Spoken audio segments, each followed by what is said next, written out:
The night Cynthia's world shattered, it didn't come with thunder or screaming or the dramatic chaos you'd expect when everything you know turns to ash. It came with a whisper. One single whisper in the servants' corridor, spoken by a kitchen maid who didn't know Cynthia was standing just around the corner, arms full of fresh linens that suddenly felt too heavy to hold. "I heard she's carrying his child. The Alpha King's child." Can you imagine? A pack maid thinking she could. The linens hit the floor. Cynthia didn't remember dropping them. Didn't remember the way her knees buckled or how her hand flew to her stomach in that unconscious, protective gesture that would become her betrayal.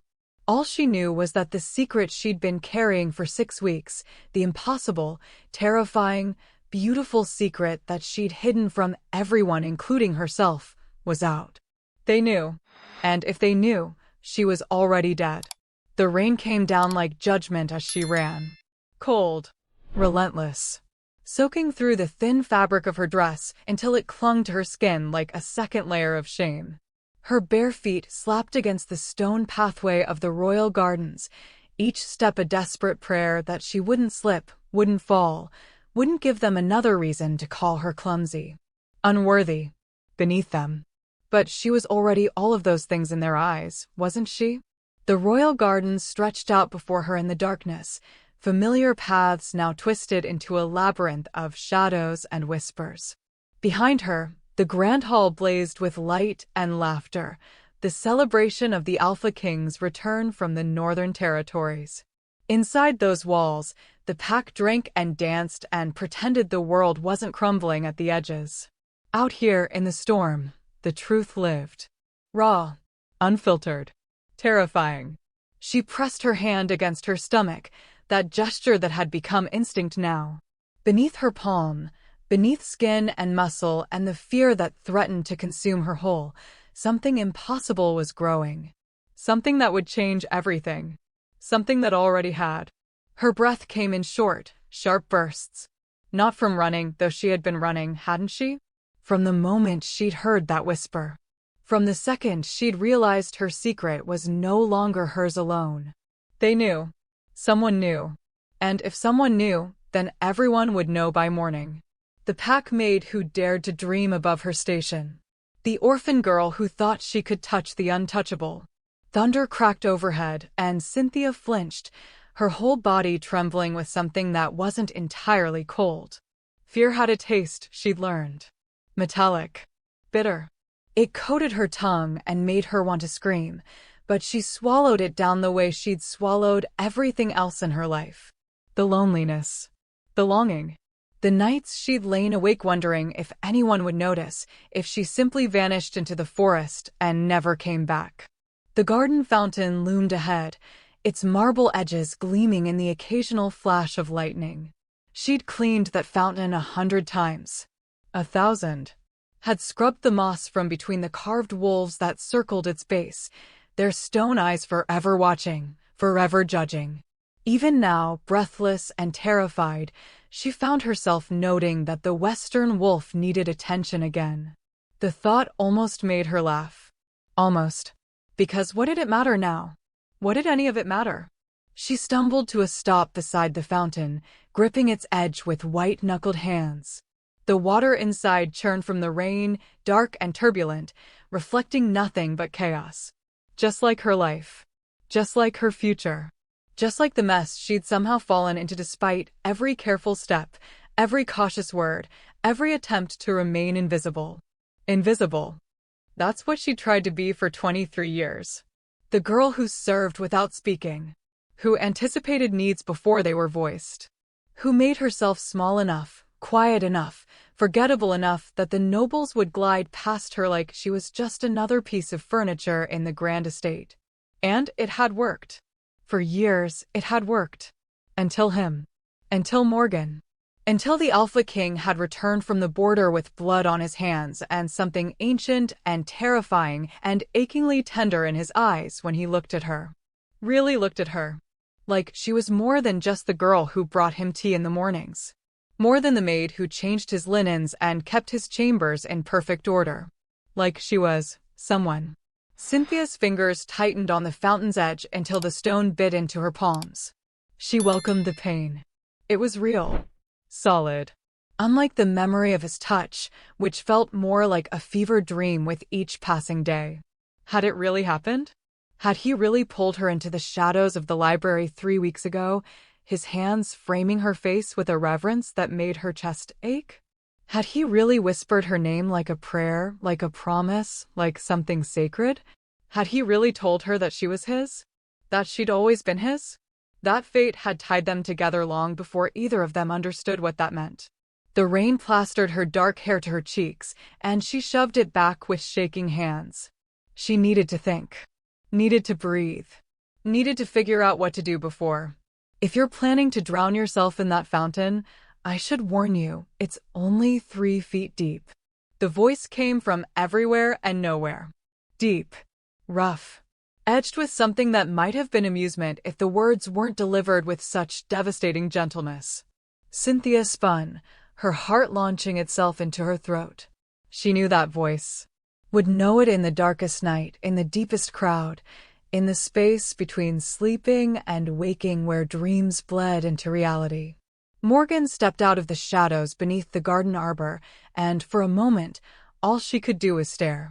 He wore simple clothes, just a dark shirt and trousers, but he carried himself like the king he was. Power radiated from him, but it wasn't the brutal, dominating kind that the other alphas wore like armor.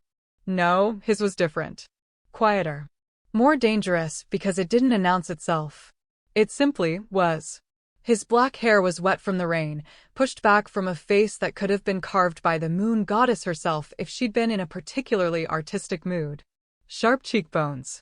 Strong jaw.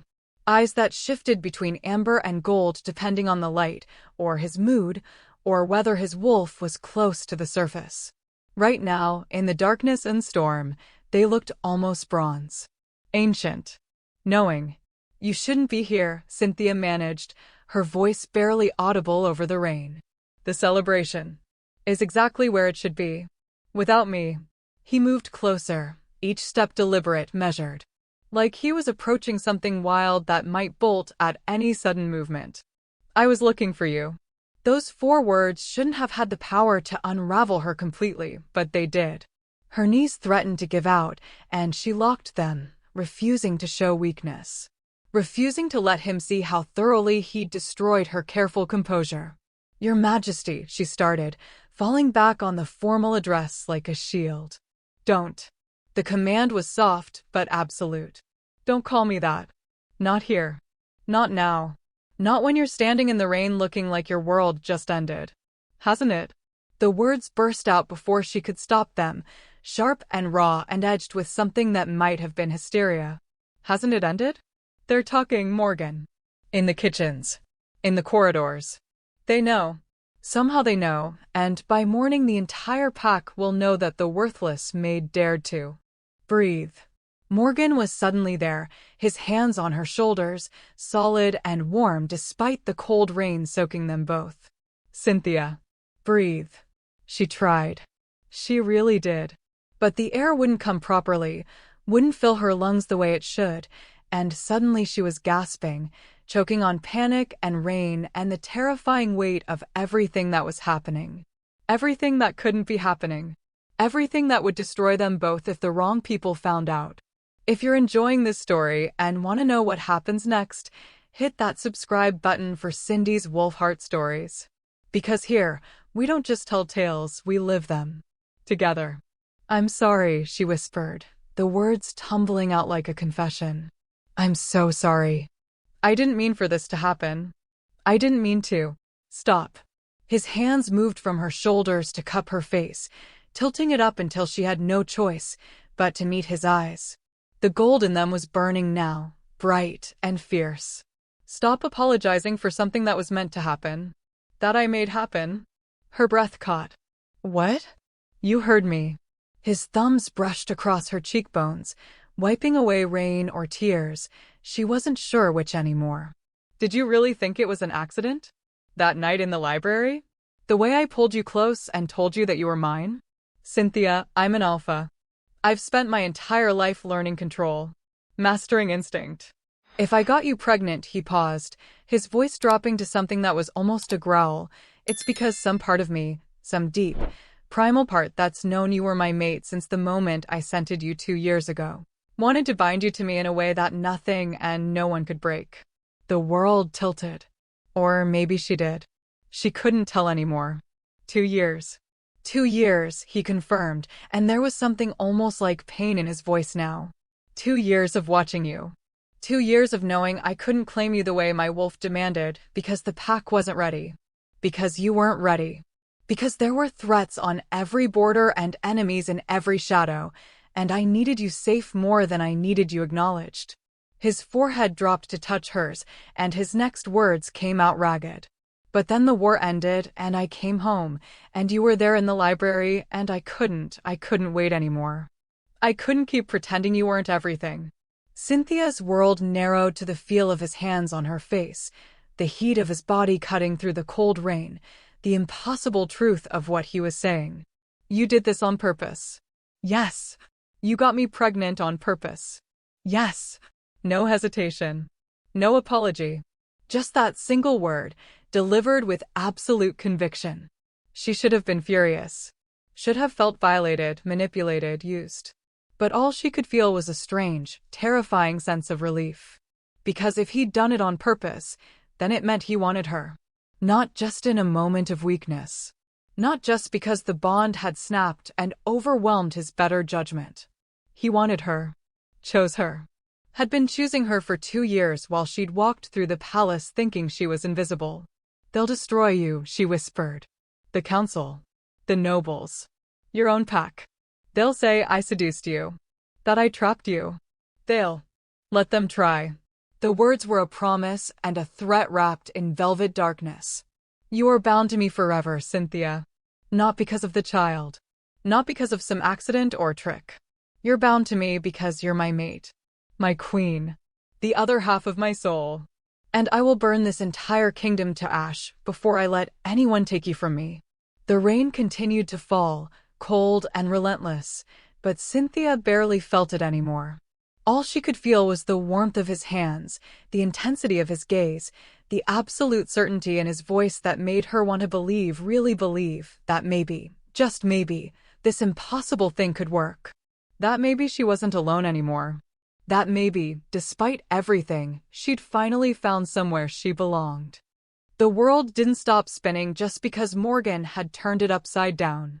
If anything, it spun faster. Harder. Like a top wobbling on its axis, moments away from complete collapse.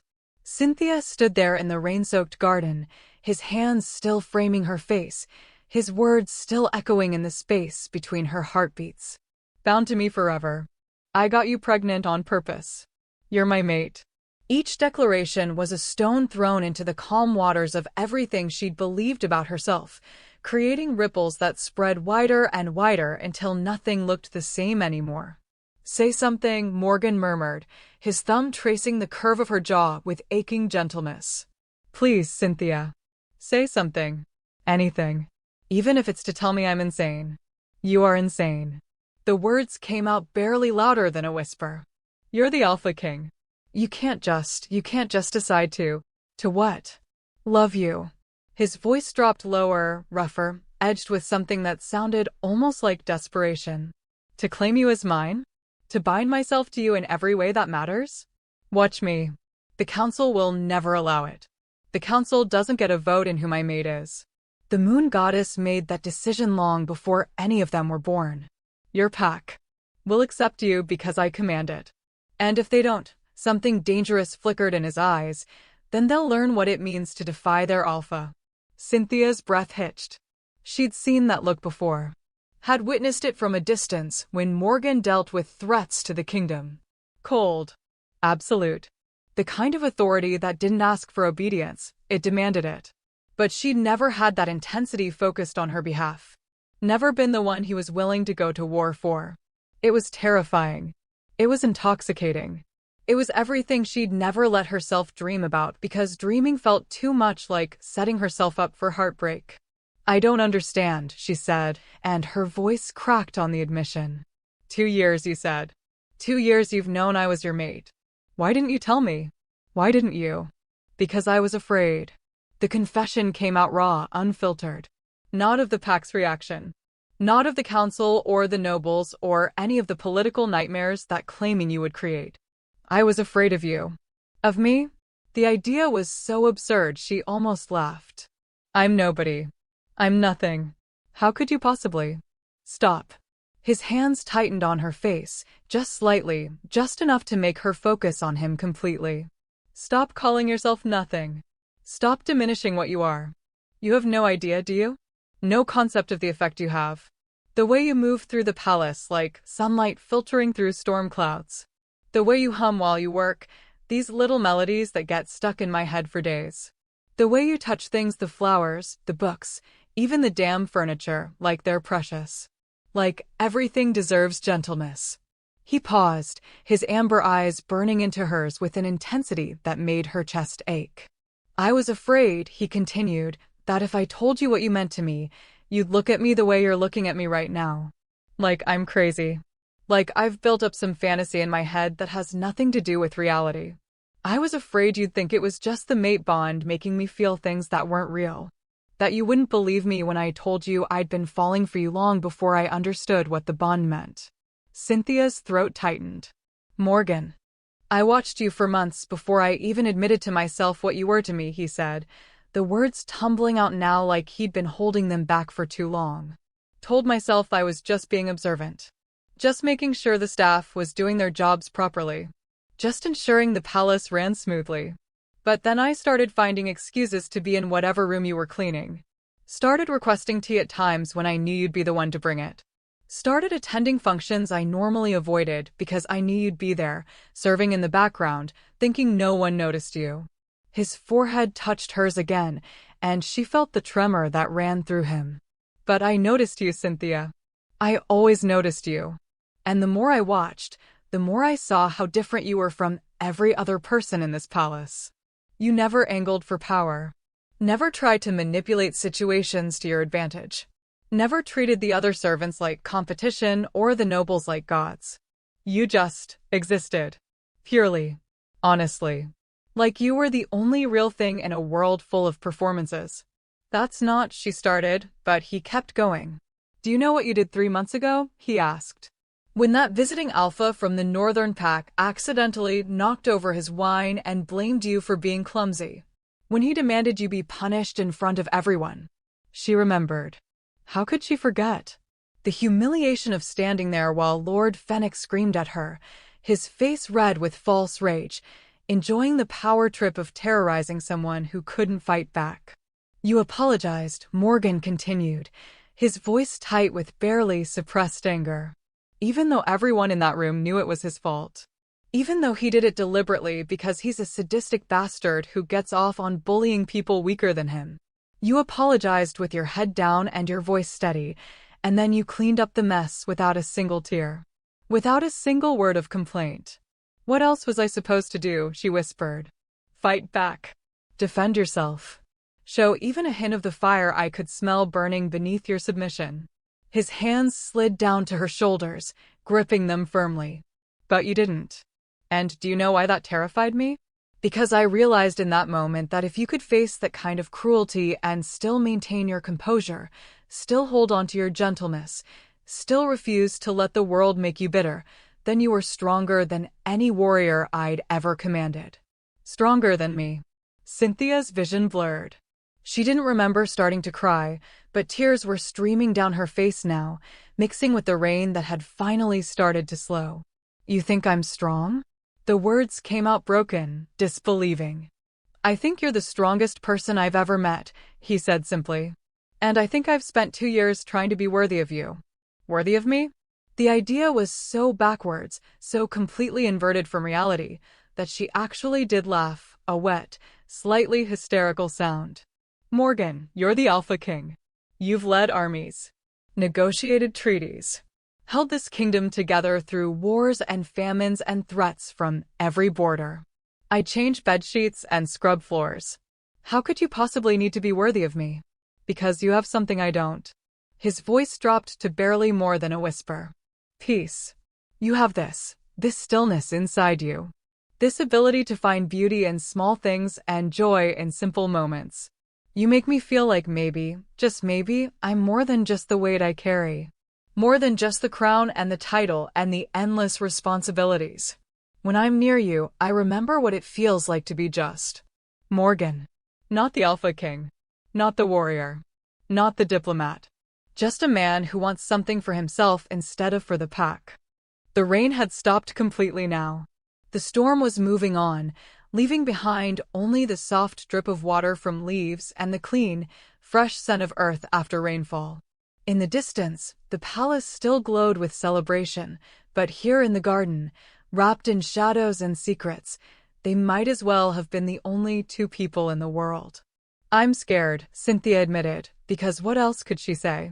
How could she explain the war raging inside her, the part that wanted to throw herself into his arms and never let go, battling against the part that was convinced this was all a beautiful dream she'd wake up from any moment? Good, Morgan said, and there was something almost like relief in his voice. I'd be worried if you weren't. This is terrifying. What we're doing, what we're about to do, it's going to shake the foundation of everything this pack has believed about hierarchy and bloodlines and who deserves to stand where. There will be challenges. Opposition. People who will try to tear us apart because they can't stomach the idea that a servant could be queen. He pulled back just enough to look her in the eyes again. But here's what you need to understand, Cynthia. Here's the part one need you to really hear. I'm not asking you to face that alone. I'm not expecting you to suddenly become someone you're not or to fight battles you're not trained for. I'm going to be right beside you. Every challenge, every insult, every attempt to undermine you, I'll be there. And anyone who tries to hurt you will have to go through me first. Why? The question burst out before she could stop it. Why me, Morgan? There are so many women who would be better suited to. Because you're mine. The words were absolute. Final. Not because of what you could do for me or how you could benefit the pack or what political advantages you might bring. You're mine because my soul recognized yours the moment we met. Because my wolf knew you were ours before my human brain could process it. Because when I imagine my future, any future worth having, you're in it. You're the center of it. And nothing and no one will ever change that. Cynthia felt something crack inside her chest. Some protective barrier she'd built around her heart over 23 years of learning to expect nothing, to want for nothing, to be nothing. It cracked and crumbled and fell away, leaving her raw and exposed and absolutely terrified of how much she wanted to believe him. The baby, she whispered, her hand finding her stomach again. You really meant to. Yes. No hesitation. I meant to bind you to me in a way that couldn't be undone. I meant to create a life that would tie our futures together irreversibly. And I know that sounds manipulative. I know it probably makes me a bastard who doesn't deserve you. But I'm not going to apologize for it because that baby, our baby, is proof that you're mine and I'm yours, and anyone who wants to contest that can try. They won't succeed. The certainty in his voice, the absolute conviction that he could protect her and their child from anything, should have felt arrogant. Should have felt like the kind of toxic possessiveness that made her want to run. But it didn't. Instead, it felt like safety. Like for the first time in her life, someone was offering to stand between her and the world's cruelty. Someone was choosing her. Not despite her station. Not ignoring her background.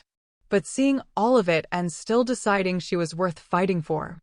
I don't know how to be what you need, she said softly. You already are. His hands moved to capture hers, bringing them to his lips. He pressed a kiss to her knuckles, reverent, gentle, devastating. You already are everything I need, Cynthia. You just don't know it yet. But you will. I'm going to spend every day for the rest of our lives proving it to you. Somewhere in the palace, a clock chimed. Midnight. The celebration would be winding down soon. People would be leaving, nobles returning to their quarters, servants beginning the long process of cleaning up. And tomorrow, the council would convene for their monthly meeting. Tomorrow, everything would change. What happens now? Cynthia asked. Now. Morgan's lips curved into something that wasn't quite a smile, but held the promise of one. Now you come with me. I'm moving you out of the servant quarters tonight. You'll stay in the royal wing, in the rooms adjacent to mine. Morgan, that's people will. People will talk regardless, he interrupted calmly. But they'll talk with respect, or they'll find themselves no longer welcome in this palace. You're carrying the heir to this kingdom, Cynthia. My child. My mate. You're going to be treated with the dignity and protection that position deserves, starting right now. The other servants will hate me. Some will, he acknowledged. Some will be jealous. Some will think you're getting above your station. But some will be happy for you. Some will see what I see, that you deserve good things. That you've always deserved better than sleeping in a cramped room and working yourself to exhaustion for people who barely acknowledge your existence. He squeezed her hands gently. And the ones who can't be happy for you? Who try to make your life difficult? They'll deal with me. And trust me, sweetheart, that's not a confrontation anyone wants. The endearment hit her like a physical thing. Sweetheart. Casual. Intimate. The kind of name people used when they love someone. When they belong to each other. I'm still scared, she admitted. I know. He pulled her into his arms then, properly this time, wrapping her in his warmth and his scent and the solid reality of his presence. I know you're scared. But I've got you, Cynthia. I've got you, and I'm never letting go. So be scared. Be terrified. But be scared with me, not alone. Not anymore. She buried her face in his chest and let herself cry. Really cry. For all the years of loneliness. For all the nights she'd convinced herself she didn't deserve love. For the terror of what was coming and the overwhelming relief of not having to face it alone. And Morgan just held her. Didn't try to shush her or tell her it would all be okay. Just held her and let her fall apart because he was strong enough to catch her. Because he'd been catching her all along, even when she didn't know it. Even when she thought she was invisible. He'd been watching. Waiting. Preparing to claim her the moment she was ready to be claimed. And now, standing in the garden with the storm past and the future looming uncertain and terrifying before them, Cynthia finally let herself believe something she'd never dared believe before. That maybe, just maybe, she was exactly where she was meant to be. The walk back to the palace felt surreal.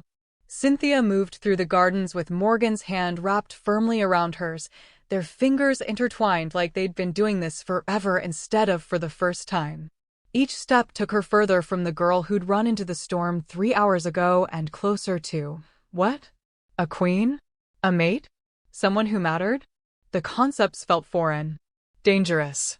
Like trying on clothes that were several sizes too big and pretending they fit. She kept waiting for someone to jump out of the shadows and laugh at the absurdity of it. The pack maid holding hands with the Alpha King. The orphan nobody daring to walk through the royal gardens like she belonged there. The girl with no name, no family, no worth beyond her ability to fold linens and scrub floors, thinking she could be anything more.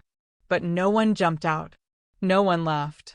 There was only Morgan, solid and warm beside her, and the soft sound of their footsteps on the wet stone path. You're thinking too loud, he said quietly, his thumb tracing circles on the back of her hand. I can practically hear the panic spiral from here. I'm not panicking, she lied. Cynthia. Just her name. But the way he said it, gentle, knowing, edged with the smallest hint of amusement, made her shoulders drop. Fine, she admitted. I'm panicking. A little. Maybe a lot. This is insane, Morgan. Yesterday I was worried about whether I'd cleaned the silver properly, and now we're. She gestured helplessly between them, unable to find words big enough for what was happening. Now you're where you've always belonged, he finished calmly. I know it doesn't feel that way yet. I know your mind is probably throwing every reason this can't work at you as fast as it can generate them. But Cynthia, listen to me. You were never meant to spend your life invisible. You were never meant to disappear into the background of someone else's story. You're not a supporting character. You're the whole damn point. The words should have felt like pressure. Like expectation. But instead they felt like permission.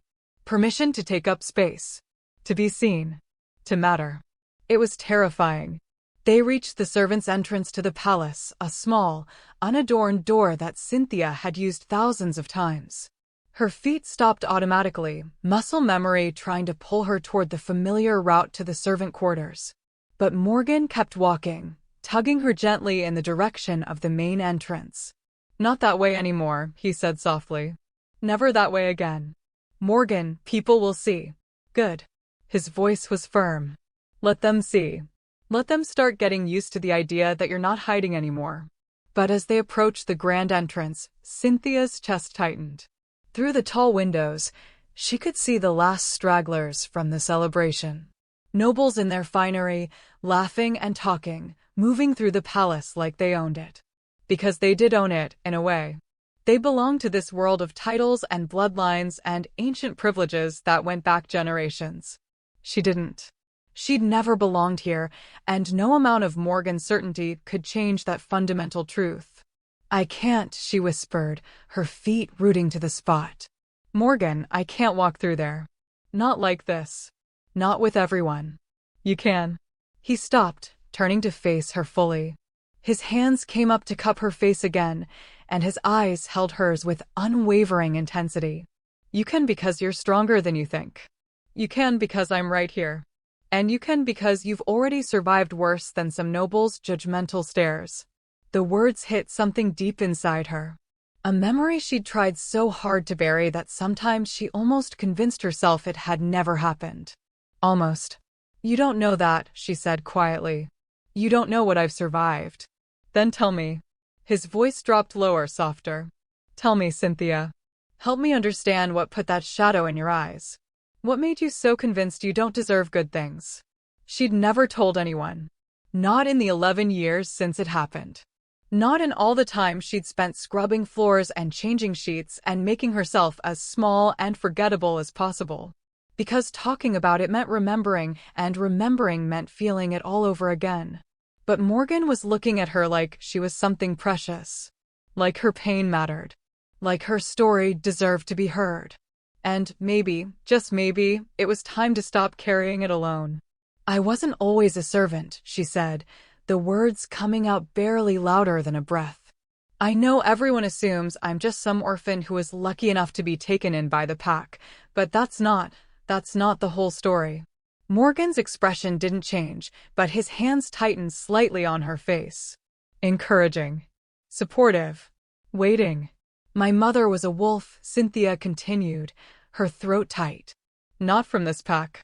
She was from the Eastern Territories, from one of the smaller packs that lived near the mountain ranges. She had a gift. That's what she called it, anyway. Others called it a curse." "What kind of gift?" Morgan asked carefully. She could sense things. Feel things that others couldn't. Emotions. Intentions. She said it was like being connected to every heart around her, feeling their joy and their pain and their darkness all at once. It made her an incredible healer.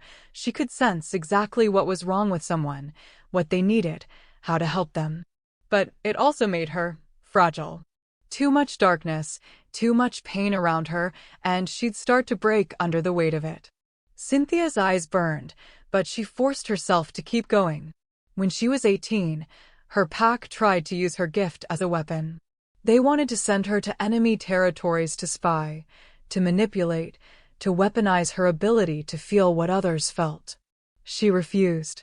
Said she wouldn't let something beautiful become something twisted. So she ran. "And came here," Morgan said quietly. "And came here," Cynthia confirmed. "She was pregnant with me when she arrived. My father, whoever he was, she never talked about him. I don't know if he died or abandoned her or if she even knew his name. She would just smile sadly whenever I asked and say that some loves burn too bright to last." The memory of her mother's smile, warm and gentle and so sad, made Cynthia's chest ache. "Your pack took her in," Morgan said. It wasn't a question. The Alpha at the time, Alpha Marcus, he was kinder than most. He gave her a place to stay, work in the healing wards, protection. And for 12 years, we were happy. Or as happy as we could be. She never used her gift again, though. Said it was too dangerous. That if people knew what she could do, they'd try to use her the way her old pack had. So she just existed quietly. Healed people the normal way. raised me, tried to make a life that was simple and safe and invisible. But it didn't stay that way, Morgan said softly. No. The word came out broken. When I was 12, there was an attack. Rogues from the northern wastes. They came in the middle of the night, and there were so many of them. The pack fought them off, but not before they'd gotten into the healing wards where my mother was working. She stopped, her throat closing up completely. This was the part she never let herself remember. The part that lived in her nightmares and woke her up gasping in the darkness. She used her gift to save people, Cynthia forced out. She could feel where the injured were, what they needed, how to help them. But there was too much pain, too much death, too much darkness, all pressing in on her at once. And it broke something inside her. Shattered her completely. Morgan's hands moved from her face to pull her against his chest, and she let him. Let herself take comfort in his warmth while she finished the story. By the time the attack was over, she was gone, Cynthia whispered into his shirt. Not dead. Just empty. Like something vital inside her had burned out. She'd stare at nothing for hours. Wouldn't speak. Wouldn't eat unless I forced her. And then one morning, 3 months after the attack, I woke up and she was gone. Really gone. No note. No explanation. Just vanished. They never found her? No. Cynthia's fingers curled into Morgan's shirt, holding on like he was the only solid thing in the world. The pack searched for weeks, but there was no trace. It was like she'd just walked into the forest and disappeared. And I was left alone. A 12-year-old girl with no family, no protection, and a mother whose reputation for having unnatural gifts followed me everywhere. Is that why you became a servant? Morgan asked gently. The pack didn't know what to do with me, she said. I wasn't technically an orphan since my mother might still be alive somewhere, but I had no one to care for me. No relatives. No family connections.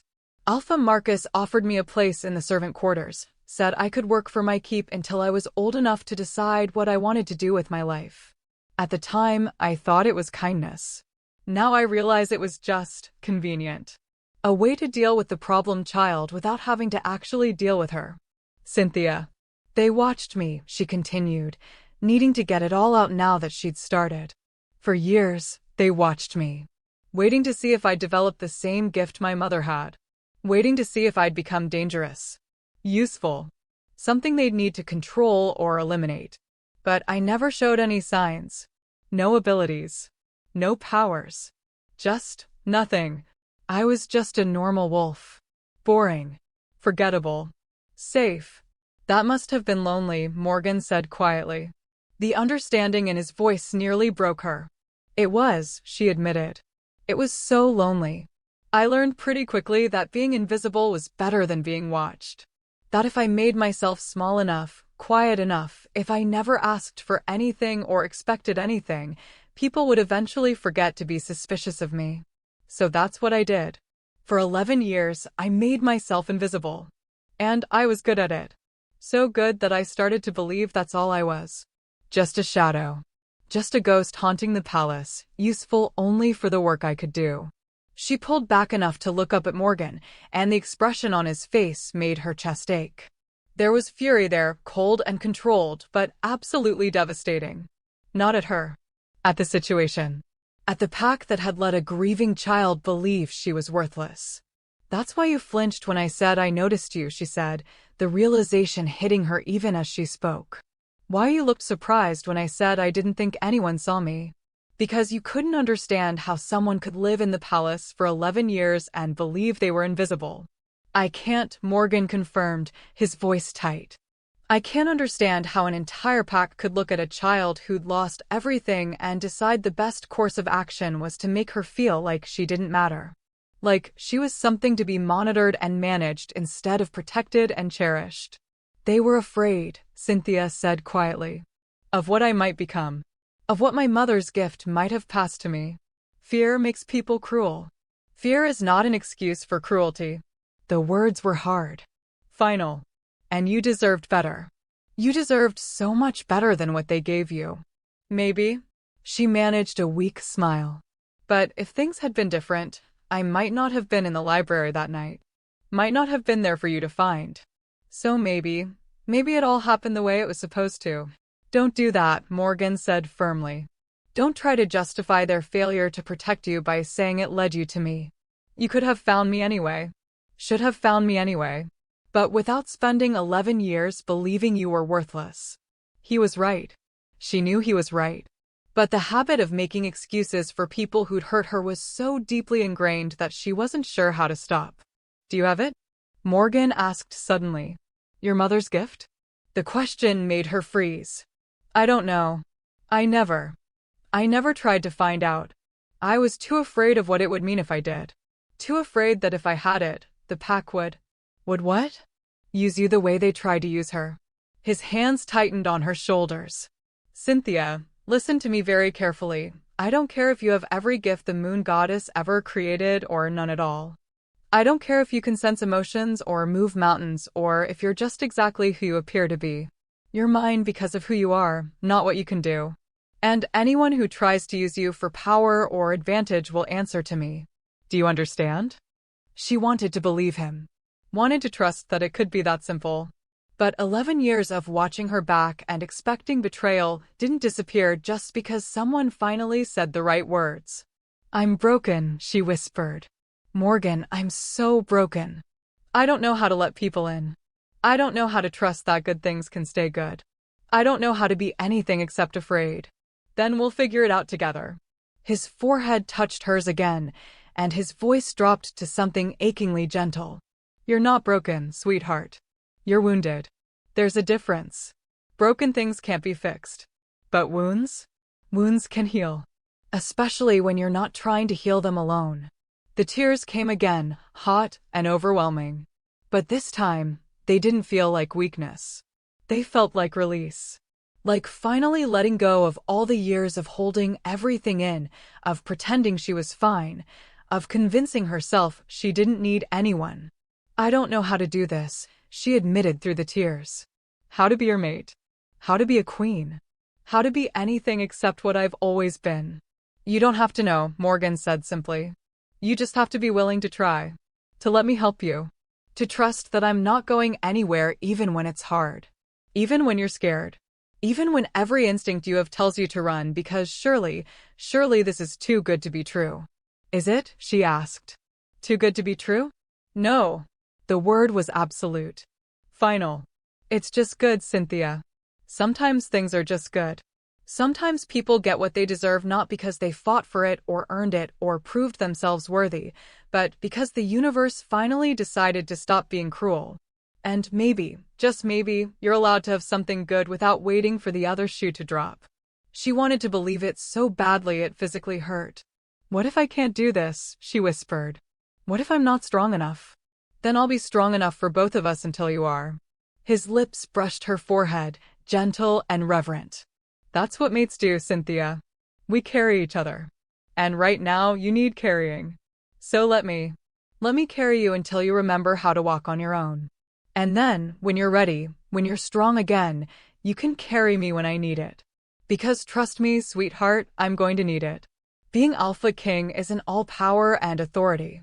Sometimes it's exhausting and terrifying and lonely, and I'm going to need someone who sees past the crown to the man underneath. Someone who reminds me what I'm fighting for. Someone who makes all of this worth it. And you think I can be that person? I know you can. There was no doubt in his voice. No hesitation. You already are. Somewhere above them, the sky was starting to lighten. Dawn was coming, bringing with it all the challenges and complications they'd been avoiding in the darkness. But for now, in these last quiet moments before the world woke up, Cynthia let herself lean into Morgan's strength. Let herself believe that maybe, just maybe, she wasn't invisible anymore. That maybe she'd finally found somewhere she belonged. And maybe, terrifying as it was, that was enough. The royal wing of the palace was a world Cynthia had cleaned 1,000 times, but never truly inhabited. She'd scrubbed these floors, polished these fixtures, changed the linens in these grand chambers while the nobles slept or attended their important meetings. She'd moved through these halls like a ghost, seeing everything and being seen by no one. But she'd never walked these corridors with her head up. Never moved through this space like she had a right to be here. Until now. Morgan's hand remained firm around hers as they climbed the grand staircase, not the servant stairs she'd used her entire life, but the main stairs with their elaborate carved railings and plush carpet that muffled footsteps. Each step felt like crossing a threshold into a life she didn't know how to live. The few servants they passed stopped and stared. Cynthia felt their eyes like physical touches, burning into her back, questions and judgments forming behind carefully neutral expressions. She wanted to shrink, to apologize, to explain that she knew how wrong this looked, how impossible, how absolutely insane it was for the pack Maid to be walking through the royal wing hand in hand with the Alpha King at dawn. But Morgan's grip tightened on her hand each time she tensed, a silent reminder, you belong here. You're allowed to take up space. You don't need to apologize for existing. It should have felt liberating. Instead, it felt like wearing a costume that didn't fit, playing a role she hadn't auditioned for and didn't know the lines to. Almost there, Morgan said softly, sensing her discomfort. The chambers I've prepared for you are just ahead. You prepared chambers? The words came out sharper than she intended. When?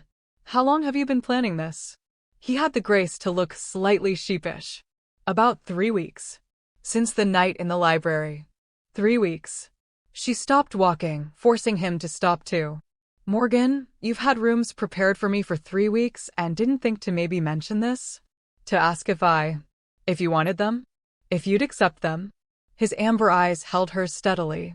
Cynthia, if I'd asked, you would have said no. You would have convinced yourself you didn't deserve them. That it was too much. That you couldn't possibly accept such a gift. So I didn't ask. I just made sure they were ready for when you needed them. The frustrating thing was that he was absolutely right. She would have refused. Would have found a dozen reasons why she couldn't possibly accept rooms in the royal wing, why it was inappropriate, why she should stay in the servant quarters where she belonged. Except she didn't belong there anymore, did she? That life, the safe, invisible, predictable life, was already gone. Had been gone the moment she'd heard that whisper in the corridor, the moment the secret had stopped being secret. There was no going back to being nobody. The only direction left was forward, into this terrifying new existence where she mattered to someone, where her choices had consequences, where she was visible.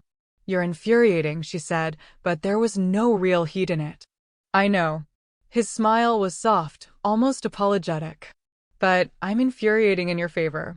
That has to count for something. Before she could respond, he'd pulled her forward again, stopping in front of a door she recognized. The moon chamber. She'd cleaned this room dozens of times, had always thought it was the most beautiful space in the entire palace. It was smaller than the grand suites, more intimate, with tall windows that faced east to catch the sunrise and a balcony that overlooked the gardens where night-blooming flowers filled the air with their sweet scent. This is yours, Morgan said, pushing open the door. The room beyond was exactly as she remembered it, but somehow completely different. The furniture was the same, the elegant bed with its silver and blue linens, the writing desk by the window, the plush chairs arranged near the fireplace. But now there were personal touches. Books stacked on the side table, titles she recognized because she'd mentioned loving them once in passing. Fresh flowers in a vase on the dresser, the same kind her mother used to grow. And on the bed, folded carefully, was a robe in deep sapphire blue, far finer than anything she'd ever owned. I took the liberty of having some clothes prepared, Morgan said, watching her face. Nothing too formal yet. Just things to wear until we can have proper garments made. The seamstress will visit tomorrow to take your measurements for he paused, seeming to choose his words carefully, for your new wardrobe. Cynthia walked into the room slowly, afraid to touch anything. Afraid that if she reached out, it would all disappear like smoke. This couldn't be real. Couldn't be her life. Girls like her didn't get rooms like this, didn't get fresh flowers and new clothes and an alpha king who remembered offhand comments about favorite books. There's a bathing room through that door, Morgan continued, gesturing to a door she knew led to one of the palace's private baths. Hot water, soaps, everything you might need. And that door, he pointed to another door she'd never paid much attention to, connects to my chambers. I wanted you close. Wanted to be able to reach you quickly if you needed me. But it locks from your side. Always. You control access. You control who comes in and when. This is your space, Cynthia. Your sanctuary. No one enters without your permission.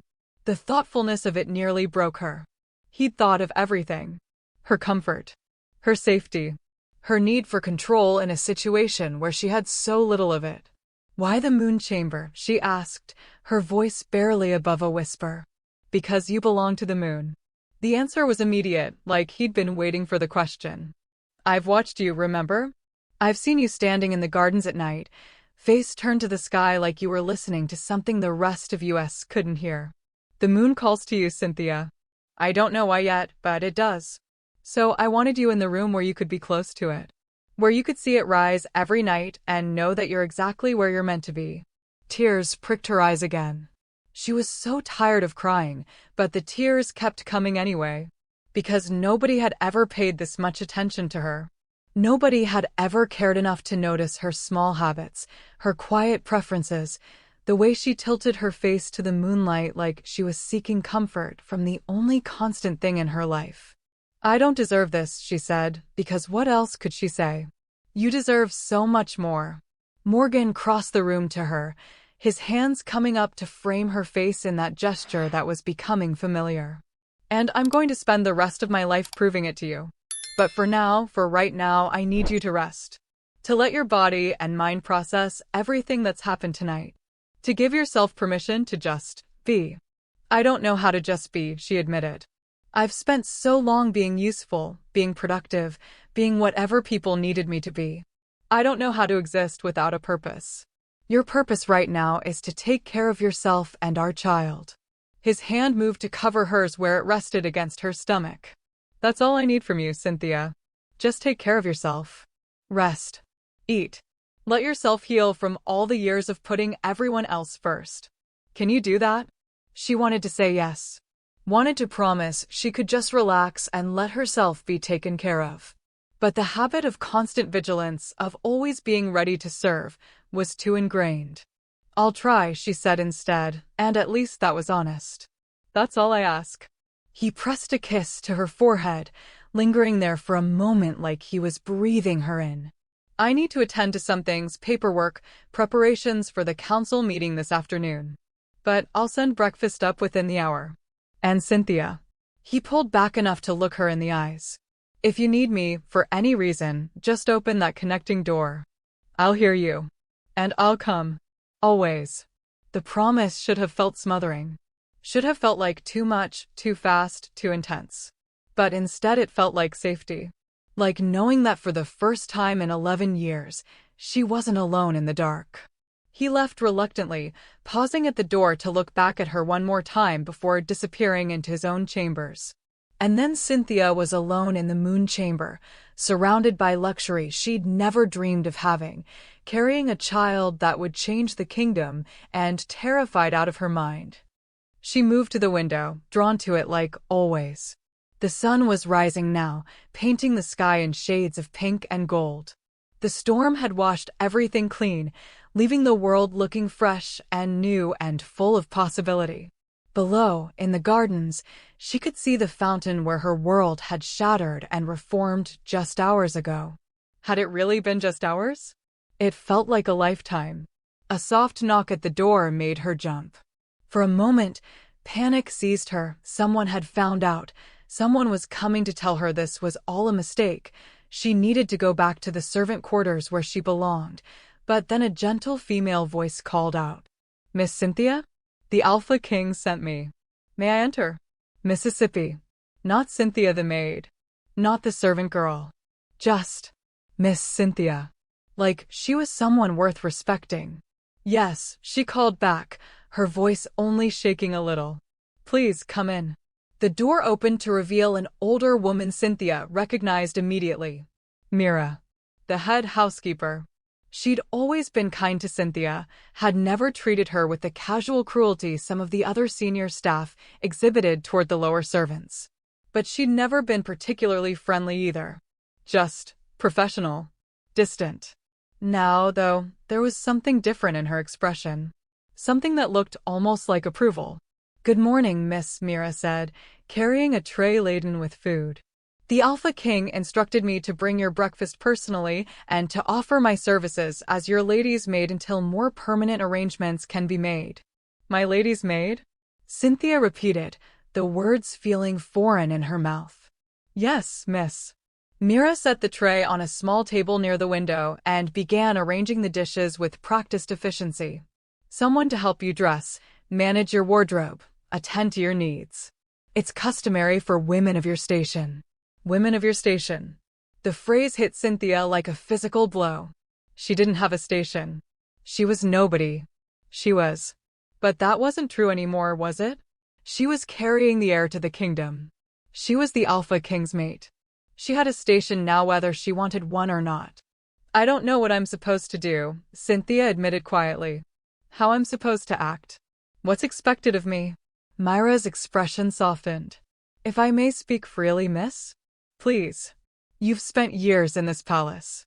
You've seen how the nobles carry themselves, how they speak, how they navigate court politics. You know more than you think you do. You just need to trust yourself to apply it." She paused, then added gently, "And you need to remember that nobody expects you to transform overnight. The Alpha King chose you. That means you're already exactly who you need to be." The words were kind, but they didn't erase the fundamental terror of what lay ahead. A council meeting this afternoon. Nobles who would look at her with contempt. Challenges to her legitimacy. Questions about her bloodline, her worth, her right to stand beside their king. "The council," Cynthia said. "This afternoon. What should I expect?" Myra's lips pressed together in a thin line. "Honestly, it won't be pleasant. There are those on the council who've been trying to arrange advantageous marriages for the Alpha King since he took the throne. They won't be happy about the situation. But the Alpha King is not a man to be pushed around, miss. He'll protect you. You just need to trust him. Trust him." Everyone kept saying that like it was simple. Like trust was just a decision you made instead of something that had to be built slowly, carefully over time. But maybe, just this once, she needed to take a leap of faith. "Eat," Mira instructed gently, gesturing to the tray. "You need your strength. And then perhaps a bath? The Alpha King mentioned you'd had a difficult night." That was putting it mildly. But Cynthia nodded, suddenly aware of how exhausted she was. How the adrenaline that had been keeping her moving was starting to fade, leaving behind bone-deep weariness. Mira left after extracting a promise that Cynthia would call if she needed anything. And then Cynthia was alone again, staring at food she didn't feel hungry for and a future she didn't know how to face. She forced herself to eat anyway. For the baby. For Morgan.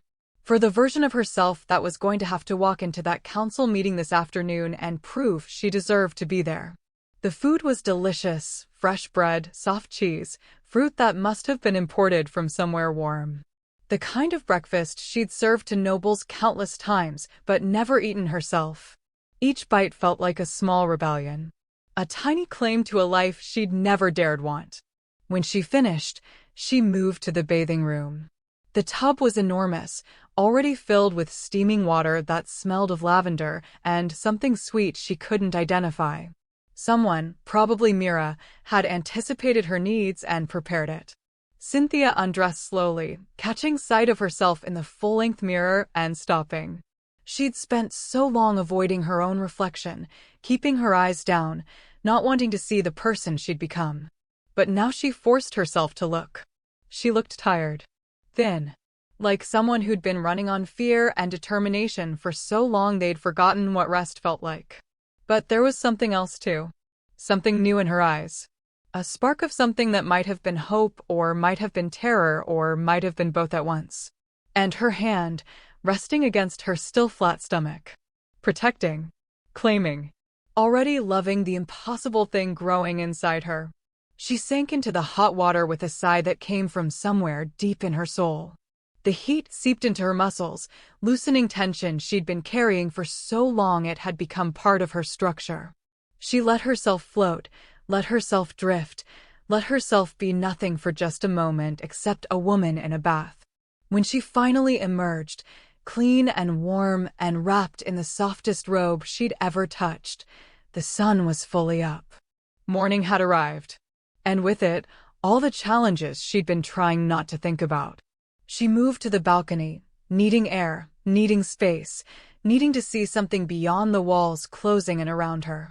The gardens stretched below, beautiful in the morning light. And beyond them, the forest. Wild, untamed, free. For a moment, she let herself imagine running. Just shifting and running into those trees and never looking back. Living as a rogue, alone but safe from judgment and expectation, and the terrifying responsibility of being someone who mattered. But even as the fantasy formed, she knew it was impossible. She couldn't run. Not anymore. Not with Morgan's child growing inside her.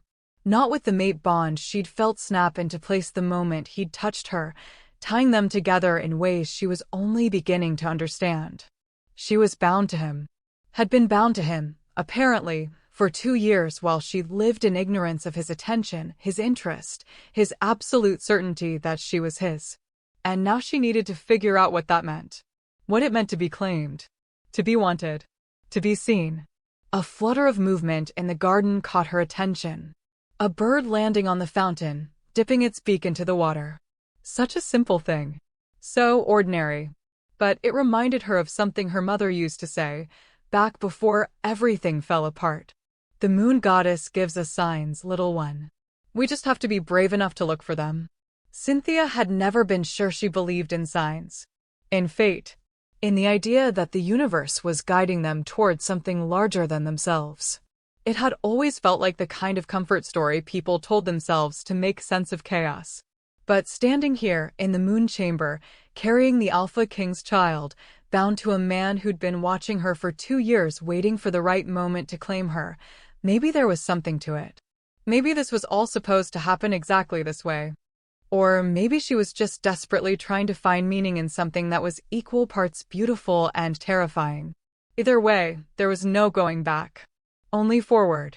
Into whatever came next. And that meant preparing for a council meeting where she'd have to face the nobles who'd looked through her for years and convince them she had a right to stand at their Alpha King's side. The thought made her stomach clench with anxiety. But beneath the fear, something else stirred.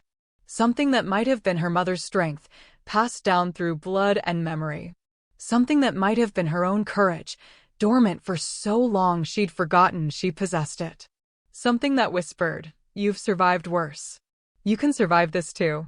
And maybe, just maybe, she could do more than survive. Maybe she could actually live. The door to Morgan's chambers opened, and he appeared in the doorway like he'd been summoned by her thoughts. His hair was still damp from his own bath, and he'd changed into formal attire, the kind of clothes he wore for important meetings. But his eyes were soft when they found her on the balcony, full of concern and something that looked almost like reverence.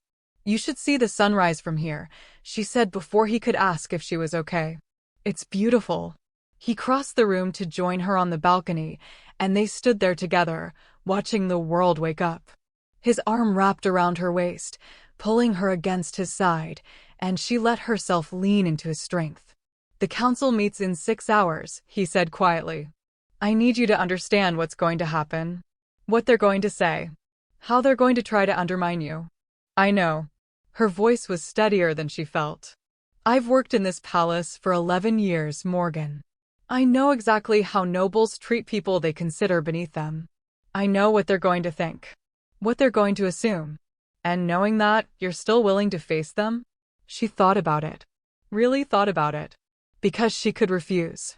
Could tell him she wasn't ready, that she needed more time, that she couldn't possibly walk into that room and let them judge her. But running wouldn't change anything. Hiding wouldn't make her any safer. And this child growing inside her deserved a mother who was brave enough to fight for their future, even when she was terrified. "Yes," she said finally. "I'm willing to face them." His arm tightened around her, and when she looked up, there was pride in his eyes. "You're stronger than you know, Cynthia. Stronger than they could ever understand. And when they see that, when they finally see the way I see you, they're going to realize they've been blind fools. Or they're going to try to destroy me. Let them try. The words were a promise and a threat. I'll be right beside you. Every moment. Every challenge.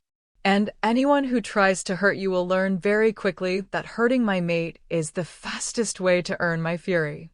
She believed him. That was the terrifying part.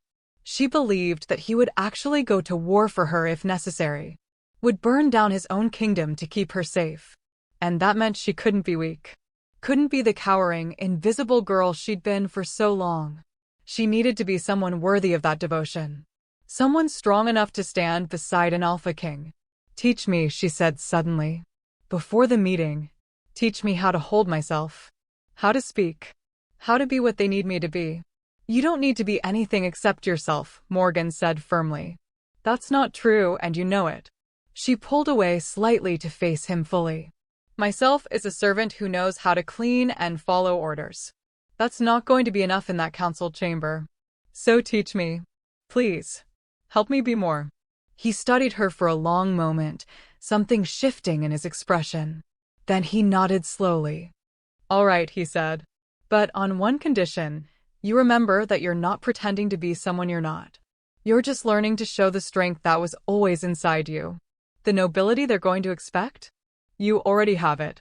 You just need to trust yourself enough to let it show. And so, as the morning sun climbed higher and the council meeting drew closer, Morgan began teaching her how to be a queen. Not by changing who she was, but by helping her become who she'd always been meant to be. The council chamber was exactly as Cynthia remembered it from the dozens of times she'd cleaned it. Massive. Imposing. Built to make anyone who entered feel small and insignificant. The long table dominated the center of the room, carved from a single piece of ancient oak that was said to have come from the original Packlands centuries ago. High-backed chairs lined both sides, and at the head sat the Alpha King's throne, not ornate or decorated, but simple and solid, built for function rather than show. Cynthia had dusted that throne, had polished the table, had swept these floors while invisible to the powerful wolves who made decisions that shaped the kingdom. Now she was about to sit at that table. Not to serve, but to be served. To be acknowledged. To claim her place as the Alpha King's mate. The thought made her want to vomit. Breathe, Morgan murmured beside her, his hand at the small of her back. Just breathe, sweetheart. You can do this. They stood outside the chamber doors, waiting for the appointed time. Morgan had spent the morning preparing her, teaching her how to hold her head high, how to meet eyes without flinching, how to speak with authority even when her voice wanted to shake. He dressed her himself in a gown of deep sapphire that matched the moon chamber, simple but elegant, with silver embroidery that caught the light when she moved. She looked like someone important, someone who mattered, someone who belonged in places like council chambers. She just didn't feel like that person yet. They're going to hate me, she said quietly. Some of them will, Morgan agreed, because he'd promised to always be honest with her. But not all. Counselor Thorne is fair. He'll judge you on your merit, not your background. Counselor Lyria has always advocated for more progressive pack policies. She might surprise you. And Counselor Darius, well, he's loyal to me above all else. He'll support whatever I decide. And the others? His jaw tightened. The others will need to be reminded who rules this kingdom, who makes the final decisions, who they swore their loyalty to. A bell chimed somewhere deep in the palace. Time. The doors swung open, and Cynthia's first glimpse of the assembled council stole her breath. 12 wolves sat around that ancient table, all dressed in formal attire, all radiating power and authority. She recognized most of them, had served them tea, had cleaned their offices, had existed in their peripheral vision for years without them truly seeing her. Now they were all staring directly at her, and the expressions on their faces ranged from shock to outrage to something that looked almost like disgust. Morgan's hand pressed more firmly against her back, guiding her forward. She wanted to run. Wanted to turn around and flee back to the moon chamber and hide under the covers until this nightmare ended. But she forced her feet to move, forced her chin to stay up, forced herself to walk into that room like she had every right to be there. Because she did. Morgan said she did. And she was trying desperately to believe him. He led her to a chair that had been placed beside his throne, a position that made her role unmistakable. Not just a guest. Not just an observer. His equal. His partner. His mate. The silence was deafening. Morgan helped her into the chair with a gentleness that contradicted the cold authority in his eyes when he scanned the council. Then he took his own seat, and the meeting began. "Counselors," Morgan said, his voice carrying effortlessly through the chamber. "Thank you for gathering on such short notice. I have an announcement that will affect the future of this pack, and I wanted you to hear it directly from me before rumors and speculation spread further." A man at the far end of the table, Counselor Brennan, Cynthia remembered, from one of the oldest noble families, leaned forward with barely concealed hostility. "I think we can all guess what this announcement concerns, my king. The question is whether you've lost your mind completely or just temporarily." Brennan, another counselor, hissed. "Thorne, the one Morgan had said was fair. Show respect." "Respect?" Brennan's voice rose.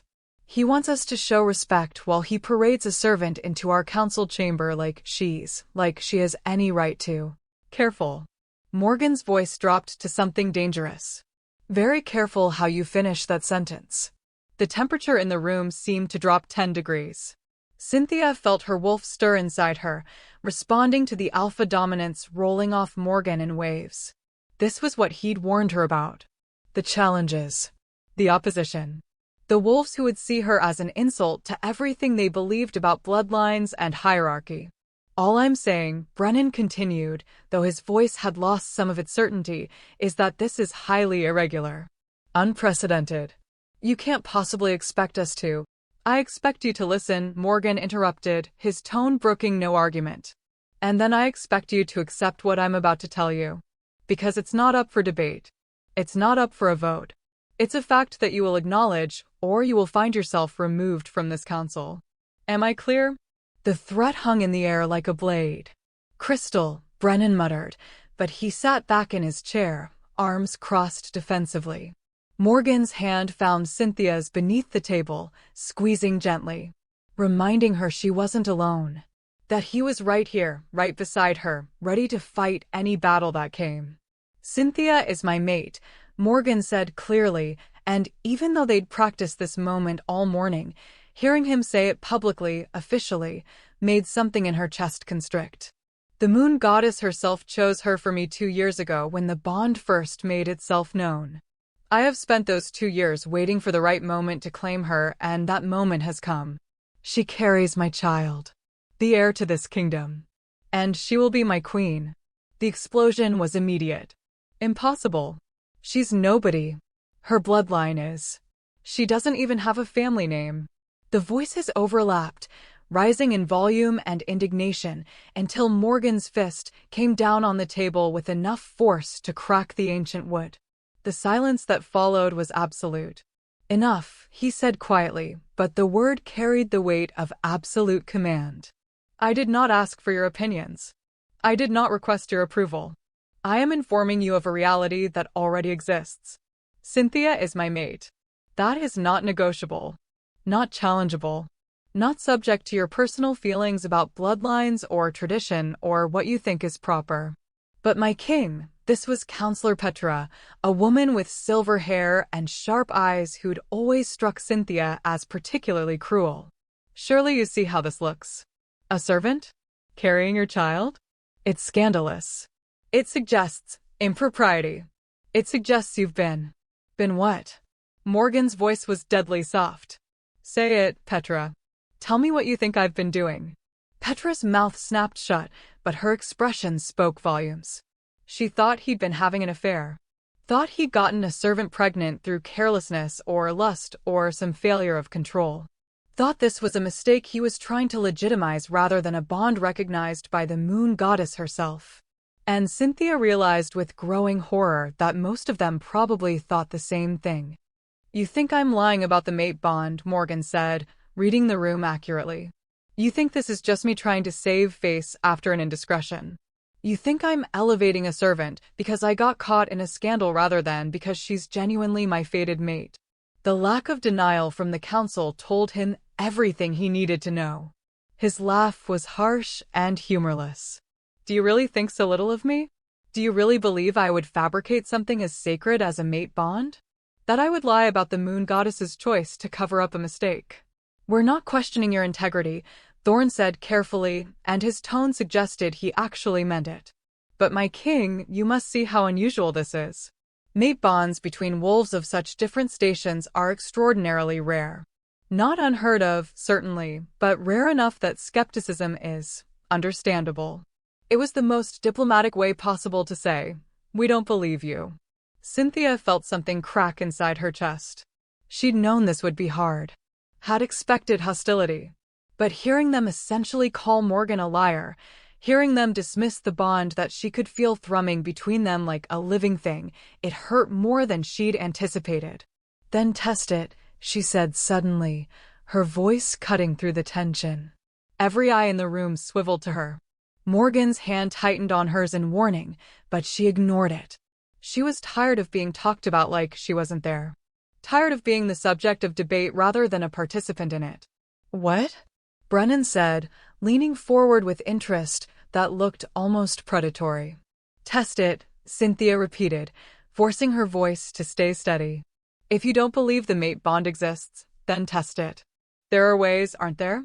Old rituals that can verify whether a bond is genuine." She'd heard stories. Legends passed down from the older servants about how mate bonds could be tested, verified, proven beyond doubt. She didn't know the details, but she knew they existed. "There are," Lyria said slowly, and there was something approving in her gaze as she studied Cynthia. "Though they're rarely performed anymore. The rituals are intense. Not dangerous, necessarily, but deeply personal. They require both parties to be vulnerable in ways most modern wolves find uncomfortable." "I don't care," Cynthia said, and she meant it. "If it will prove that I'm not lying, that Morgan isn't lying, that this bond is real, then I'll do whatever ritual is necessary."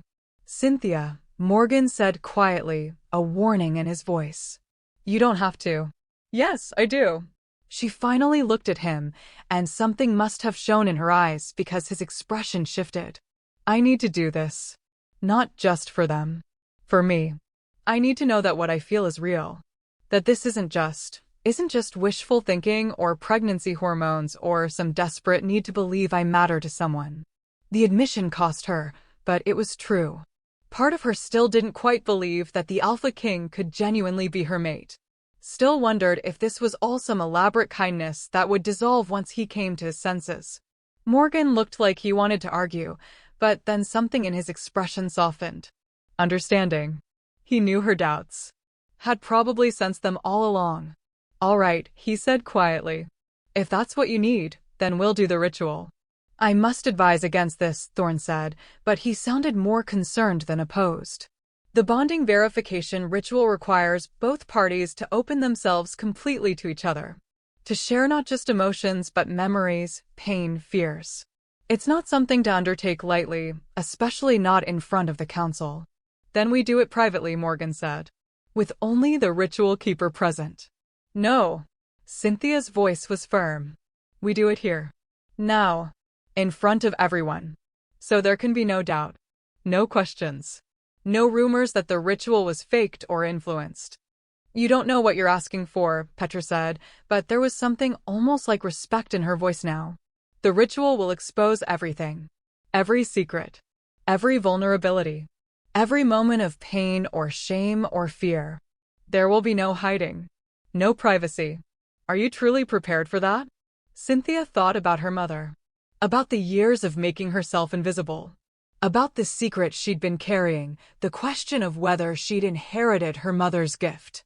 About every moment of self-doubt and self-loathing that had built up over 11 years of believing she was worthless. All of it would be exposed. All of it would become public knowledge. But if it meant proving that she and Morgan were genuinely bonded, that she had a legitimate claim to stand beside him, wasn't that worth it? "Yes," she said firmly. "I'm prepared." Morgan's hand gripped hers almost painfully tight, and when she looked at him, she saw fear in his eyes. Not for himself. For her. He knew what she was offering to expose. Knew the cost it would exact. But he also knew her well enough to recognize that she'd made up her mind.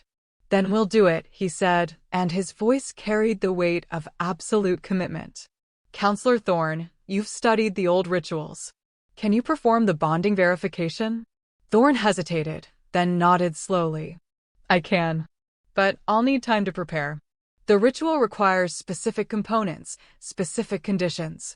It cannot be rushed." "How long?" Morgan asked. 2 days. 3 at most." 3 days, Brennan scoffed. 3 days for you to coach her, to prepare her responses to.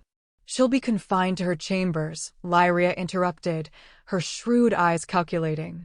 "No contact with the Alpha King except through supervised channels. No opportunity for coaching or preparation. That should address your concerns about the ritual's integrity." The suggestion felt like a punch to the gut. 3 days without seeing Morgan? Without his support? Alone with her fears and doubts and the growing terror of what she'd just agreed to? But Lyria was right. It was the only way to prove this wasn't rehearsed or manipulated. "Agreed," Morgan said, though his voice was tight with tension. 3 days. Cynthia stays in the moon chamber. Supervised. No contact between us except what the council permits. "And if the ritual proves the bond is false?" Petra asked, her voice sharp with challenge. "It won't," Morgan said simply. "But if it did, if somehow what I feel, what I know in my bones to be true, turns out to be wrong, then I would accept the council's judgment on the matter." It was as close to admitting defeat as Cynthia had ever heard him come. And she realized with a jolt of understanding that he was afraid too. Not that the bond wasn't real, he clearly believed in it with every fiber of his being. But afraid that something would go wrong. That the ritual would fail somehow. That he'd lose her just when he'd finally claimed her. "Then it's settled," Thorne said, standing. 3 days from now, we reconvene for the bonding verification ritual. Until then, the young lady is to be kept in comfortable confinement with supervised care. No contact with the Alpha King. No opportunity for influence or preparation. "I want Mira as her attendant," Morgan said quickly. "She's trustworthy and has no loyalty to any particular faction." "Agreed," Lyria said. "Mira it is." The meeting dissolved into logistics then. Who would guard the moon chamber? Who would supervise meals? How communication would be managed if any issues arose? Cynthia sat through it all in a daze, only half listening, trying to process what she'd just committed to. 3 days alone. 3 days to prepare for having every part of herself exposed to the council. 3 days without Morgan's steady presence to remind her she was strong enough for this. When the meeting finally ended and the counselors began filing out, some with hostile glances in her direction, others with expressions she couldn't read, Morgan pulled her aside into a small antechamber. "Are you sure about this?" he asked urgently, his hands framing her face. "Cynthia, you can still back out. We can find another way too." "There is no other way," she said quietly. "You know that. They'll never accept me without proof. And I need the proof too, Morgan. I need to know this is real. It is real." His voice was fierce. "What I feel for you is the realest thing I've ever experienced. Then the ritual will prove it." She managed a weak smile. 3 days. "I can survive 3 days." 3 days, he echoed, but he sounded like he was trying to convince himself. 3 days, and then I get you back. 3 days, and then we prove to everyone that you're mine." He kissed her then, deep and desperate and full of everything they couldn't say. And for just a moment, Cynthia let herself forget about rituals and councils and all the ways this could go wrong. For just a moment, she let herself believe in the impossible. That a servant and a king could rewrite the rules. That love could be enough. That she was strong enough to survive whatever came next. When they finally pulled apart, Mira was waiting in the doorway, her expression sympathetic but firm. It was time. Cynthia squeezed Morgan's hand one last time, trying to memorize the feel of it, the warmth, the strength, the absolute certainty of his grip. 3 days, she whispered. 3 days, he confirmed. And then never again. Once we prove the bond, you're never leaving my sight for more than a few hours at a time. Understand? She nodded, not trusting her voice. And then she walked away from him, following Mira back to the moon chamber that would become her prison for the next 3 days. Behind her, she heard Morgan's voice, rough with emotion. I'll be right outside those doors, Cynthia. Every moment. Waiting for you. Don't forget that. She wouldn't forget. She couldn't forget. He was the only thing keeping her from falling apart completely. And in 3 days, when the ritual exposed every broken piece of her soul, she'd find out if he was strong enough to love her anyway. Or if even the mate bond had limits. The first day of confinement passed in a blur of anxiety and exhaustion. Cynthia spent most of it pacing the moon chamber like a caged animal, alternating between bursts of frantic energy and crashes of overwhelming fatigue that she blamed on the pregnancy but knew had more to do with emotional overload. Mira brought meals that Cynthia barely touched. Brought tea that went cold on the side table. Brought gentle conversation that Cynthia couldn't quite engage with because her mind was elsewhere. On Morgan. On the ritual.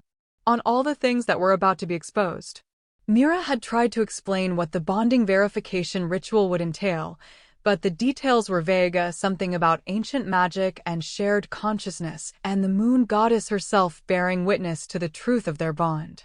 It sounded mystical and terrifying and impossible to prepare for, which was probably the point. You couldn't fake vulnerability if you didn't know what form the test would take. The second day was worse. Cynthia woke before dawn from nightmares she couldn't quite remember, her heart racing and her skin clammy with sweat. The baby, still too small to feel, still more concept than reality, seemed to press against her awareness like a weight. A reminder of everything at stake. She tried to rest. Tried to read the books Morgan had left for her. Tried to do anything except think about the ritual that loomed closer with each passing hour. But her mind wouldn't settle. Kept circling back to the same terrifying questions. What if the bond wasn't as strong as Morgan believed? What if the ritual revealed that he'd been mistaken, that what he felt was just attraction or duty or some misguided attempt to claim her because she was convenient? What if she'd just made the biggest mistake of her life by agreeing to expose herself so completely? By late afternoon of the second day, she was nearly vibrating with suppressed panic. And that's when she heard it. A soft sound outside her balcony doors. Something that shouldn't have been there because the moon chamber was on the 3rd floor, with no access except through the interior rooms. Cynthia froze, listening. The sound came again, a gentle tap, like someone knocking. She moved to the balcony on silent feet, her heart hammering. If someone was trying to reach her, trying to influence the ritual, it could invalidate everything. Could make the council claim she'd been coached, prepared, manipulated. But when she pulled aside the curtain and looked out, she found something impossible. Morgan. Perched on the balcony railing like gravity was optional, his wolf-enhanced balance keeping him steady 3 stories above the garden. Her hands flew to the door, yanking it open. What are you doing? You can't be here. If the council finds out. They won't, he said quietly, dropping from the railing to stand before her.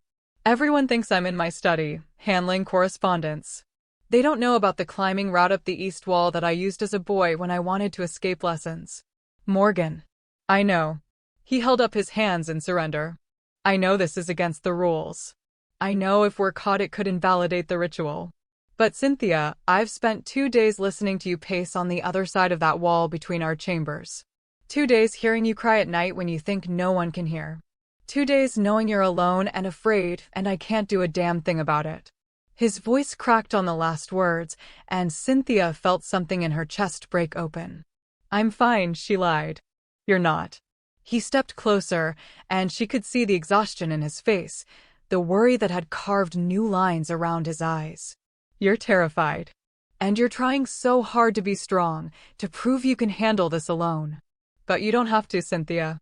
You were never meant to handle anything alone ever again. The council said no contact. The council can go to hell, he said flatly. I'm not going to stand by while you suffer just because they need proof of something I already know in my soul. So I'm here. And I'm not leaving until you tell me you're okay. Really okay. She wanted to send him away.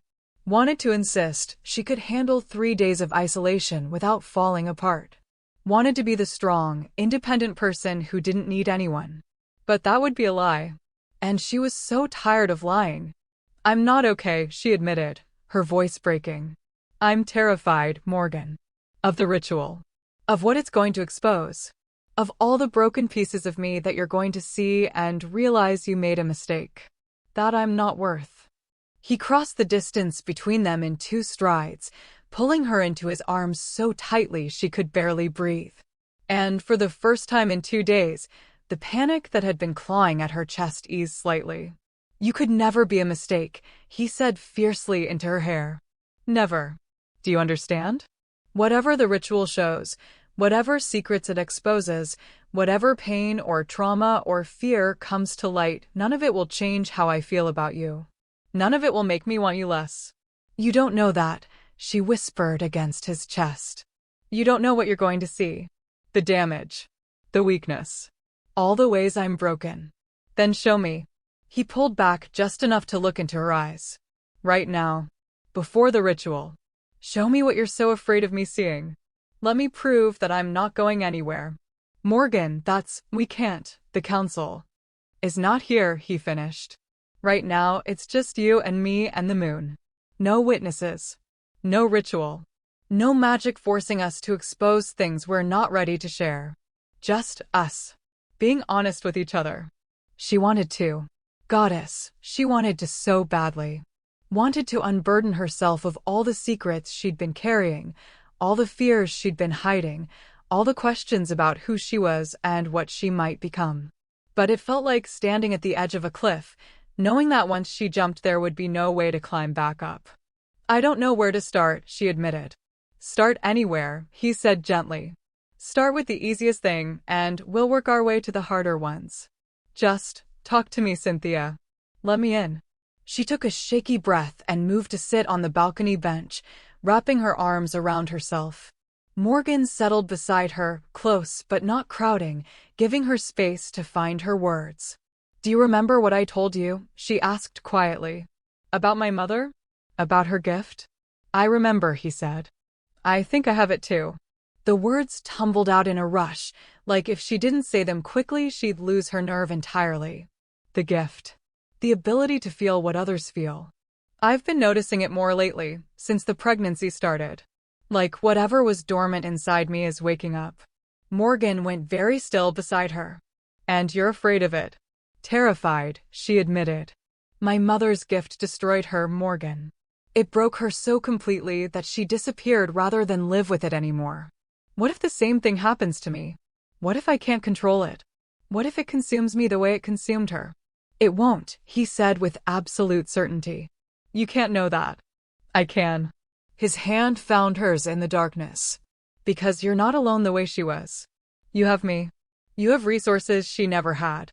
And the moment you feel like it's becoming too much, we'll find help. Healers. Seers. Ancient magic users. Whatever it takes to make sure you stay safe. Stay whole. Stay you. What if the help isn't enough? Then I'll carry the weight with you, he said simply. That's what mates do, Cynthia. We share the burden. Your pain becomes my pain. Your fear becomes my fear. And together, we're strong enough to face anything. She wanted to believe him so badly it hurt. There's more, she whispered. I'm listening. She closed her eyes, gathering her courage. Sometimes I can feel you. Not just emotionally, physically. Like there's a thread connecting us that I can follow even when you're not in the room. I know when you're angry. When you're worried. When you're... She trailed off, embarrassed. When I'm thinking about you, he finished softly. When I'm imagining you in my arms. When I'm remembering the way you feel, the way you taste, the sounds you make when... Yes, she cut him off, her cheeks flaming. That? And it's terrifying because I don't know how to control it. Don't know how to shut it off when I need to focus on other things. What if that's part of the gift too? What if I'm somehow different from other wolves? Then you're different, Morgan said calmly. So what? So what? She pulled away to stare at him. Morgan, being different, got my mother exiled from her pack. Got her used as a weapon. Got her broken beyond repair. Being different is dangerous. Being different is powerful, he corrected. And yes, power can be dangerous if misused. But it can also be beautiful. Necessary. The thing that saves us when nothing else will. He reached out to cup her face gently. Your mother was alone, Cynthia. Alone and afraid and surrounded by people who wanted to use her. You're not alone. You have a mate who will kill anyone who tries to exploit you. A child who will grow up knowing their mother is extraordinary. A pack that will learn to respect what you can do once they see it properly. The pack will fear me. Some will, he acknowledged. But fear and respect aren't mutually exclusive. And anyone who can't separate fear from hatred will be dealt with appropriately. She searched his face for any sign of doubt, any hint that he was just saying what she needed to hear. But there was only absolute conviction. He believed what he was saying. Believed that her differences made her stronger rather than weaker. What if the ritual exposes it? She asked. What if the council sees that I have this gift and decides I'm too dangerous to be queen? That I'm exactly like my mother, unstable, unpredictable, liable to break under pressure. Then they'll learn very quickly that I don't give a damn what they think, Morgan said flatly. You are my mate. The mother of my child. The woman the moon goddess herself chose for me. And if the council has a problem with that, they can take it up with the goddess directly. Despite everything, Cynthia felt the smallest smile tug at her lips. You can't threaten the council. Watch me. But his tone softened as he pulled her close again. I mean it, Cynthia. Whatever the ritual reveals, whoever you turn out to be, it doesn't change what we are to each other. It just gives me more parts of you to know, to cherish, to protect. She let herself lean into him, breathing in his scent, pine and earth, and something uniquely him that her wolf recognized as home. I'm still scared. Good. His hand stroked through her hair, gentle and soothing. Means you're not an idiot. This is scary. Exposing yourself so completely to people who don't have your best interests at heart? Terrifying. But you know what's scarier? What? Spending the rest of your life hiding who you are. Burying your gifts. Making yourself small to avoid making others uncomfortable. That's the real tragedy, Cynthia. Not that you have abilities others don't understand. But that you might spend forever suppressing them because you're afraid. The words hit something deep inside her. Because he was right. She'd spent 11 years making herself invisible, suppressing everything that made her unique or different or potentially threatening. And what had it gotten her? Loneliness. Isolation. A life half lived in the shadows. What if I don't know how to stop hiding? She whispered. Then we'll figure it out together. His lips brushed her forehead. One day at a time. One moment at a time. And Cynthia? I want you to hear this, really hear it. I don't want you to hide from me. Not ever. Not the gifts, not the fears, not the messy, complicated parts that you think make you unlovable. I want all of it. I want you. Tears slipped down her cheeks, but for once they didn't feel like weakness. They felt like release. Like finally letting go of the weight she'd been carrying alone for so long. I don't know how to do this, she admitted. Neither do I, he said, and there was something almost like relief in his voice. I've never had a mate before. Never loved anyone the way I love you. Never felt this desperate need to protect someone, to make them happy, to be worthy of them. I'm probably going to mess up. Going to say the wrong thing sometimes. Going to push when I should pull or give space when you need closeness. But I'm going to try, Cynthia. Every day, I'm going to try to be what you need. You already are, she said softly. His arms tightened around her. Then we're going to be okay. Whatever happens in that ritual, whatever the council sees or says or thinks, we're going to be okay. Because we have each other. And that's enough. They sat like that for a long time, wrapped in each other's warmth, watching the moon rise over the gardens. Neither spoke. They didn't need to.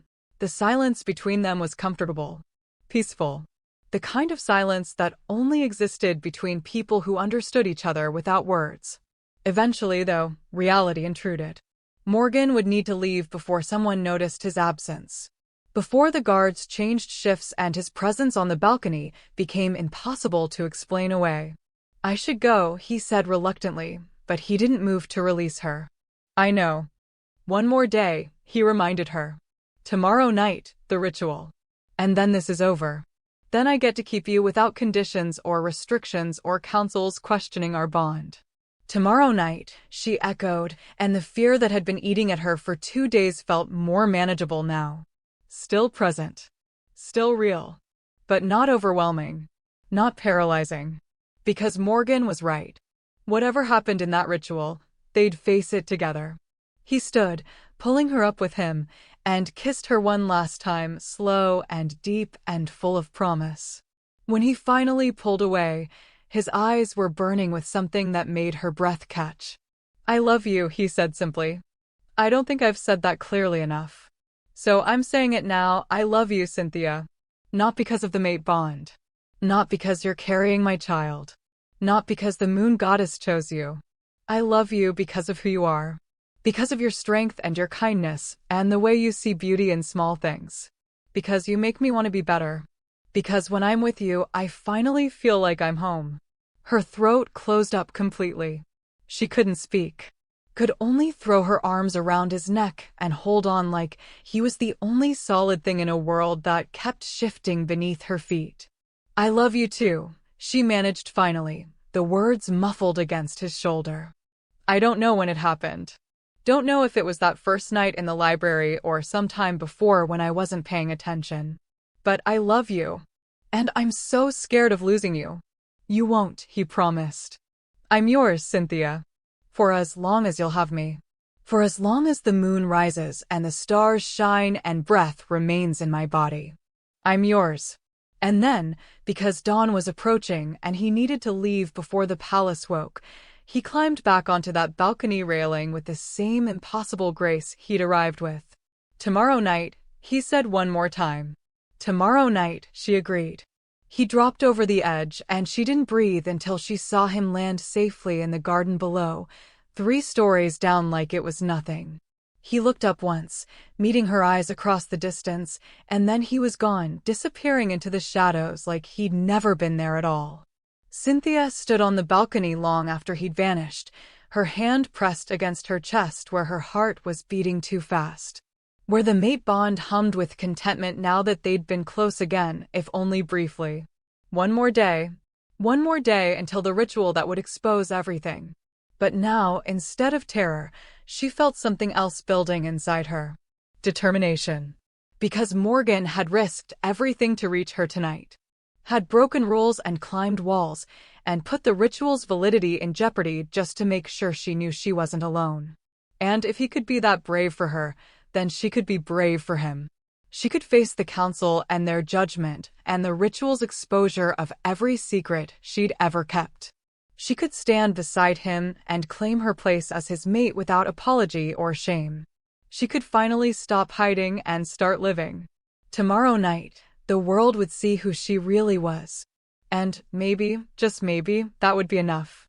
The third day dawned cold and gray, as if the sky itself understood the weight of what was coming. Cynthia barely slept.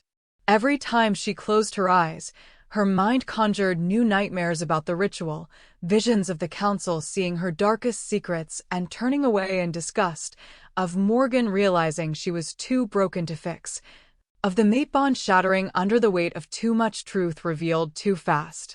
By the time Mira arrived with breakfast, Cynthia was already dressed in the ceremonial gown that had been delivered the night before. Simple white linen that reminded her uncomfortably of a sacrificial offering, which maybe wasn't far from the truth.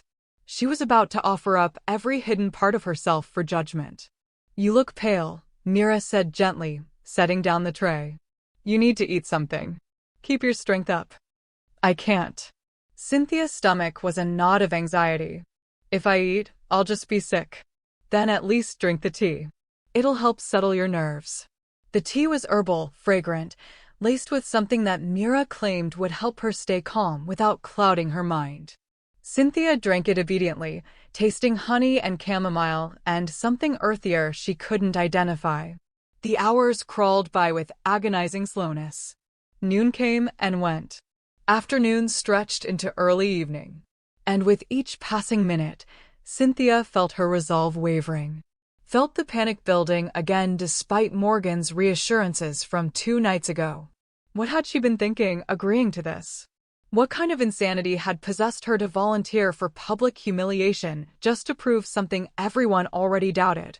But it was too late now. The ritual keeper had arrived. The council was assembling. There was no backing out without looking like she had something to hide. Which she did. She had so much to hide. When the sun finally began to set, casting long shadows across the moon chamber, Mira returned with Counselor Thorne. "It's time," Thorne said quietly, and there was something almost like sympathy in his eyes. "Are you ready?" "No, not even close." But Cynthia nodded anyway, because what else could she do? The walk to the ritual chamber felt like a funeral procession. Down the grand staircase. Through corridors that suddenly felt oppressive rather than beautiful.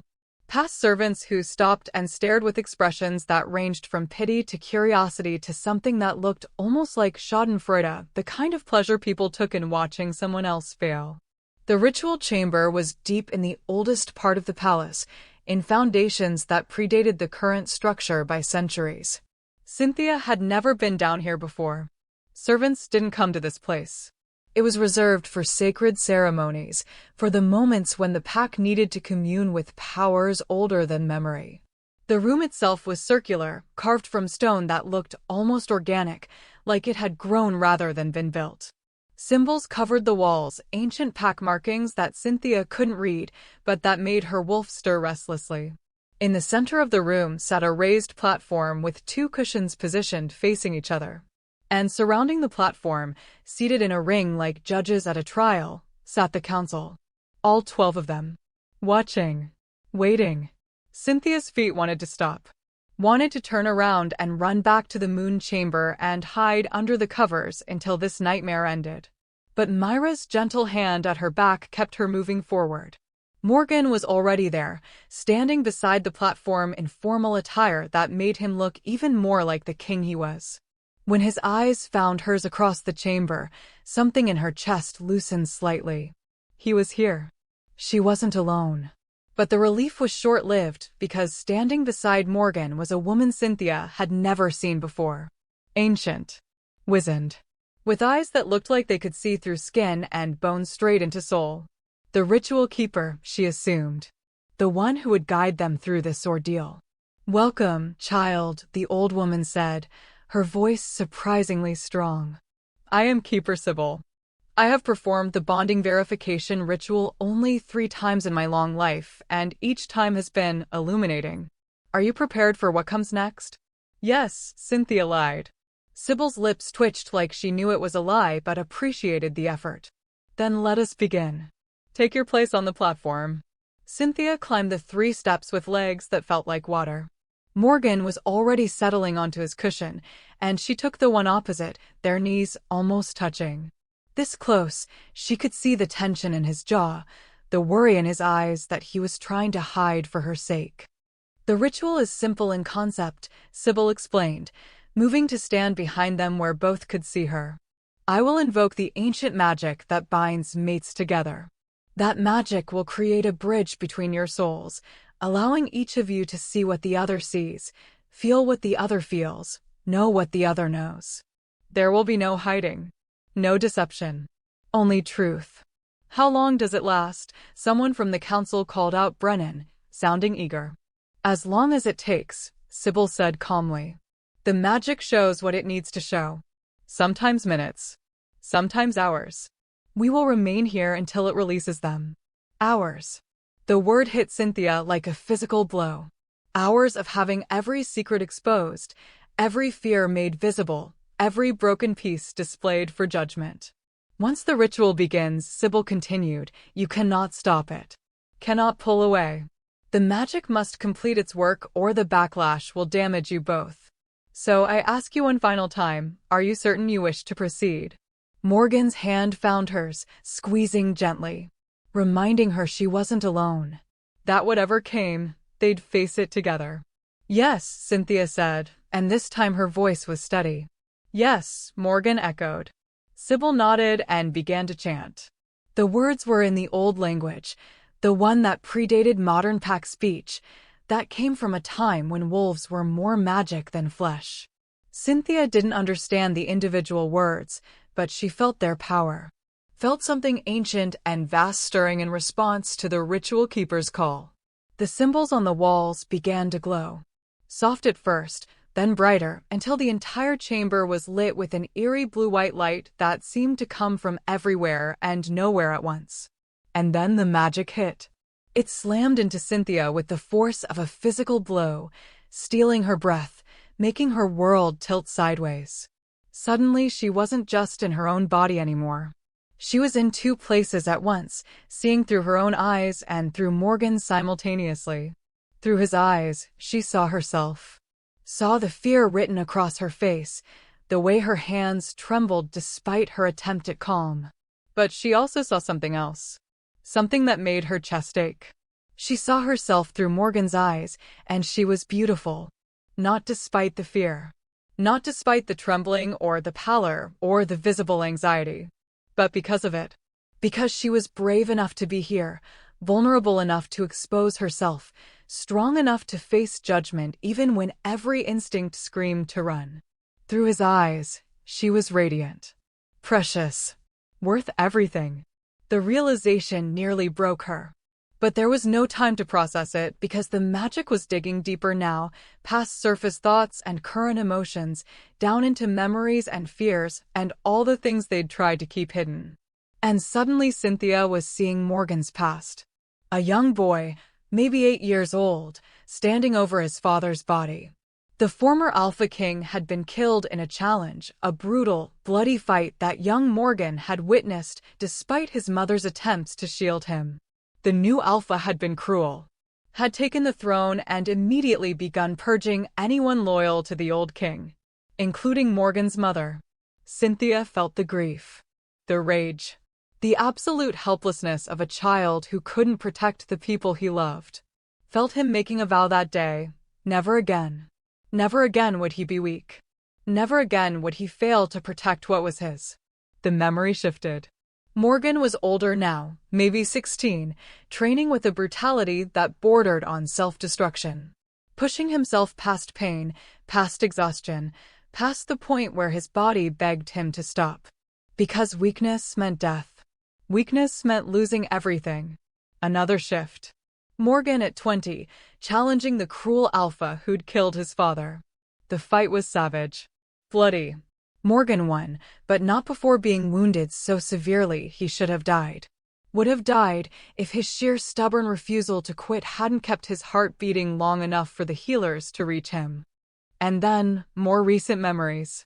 Morgan standing in the rose garden 2 years ago, checking on damage from a late frost. Planning to have the whole section replanted. And then he'd caught a scent on the wind.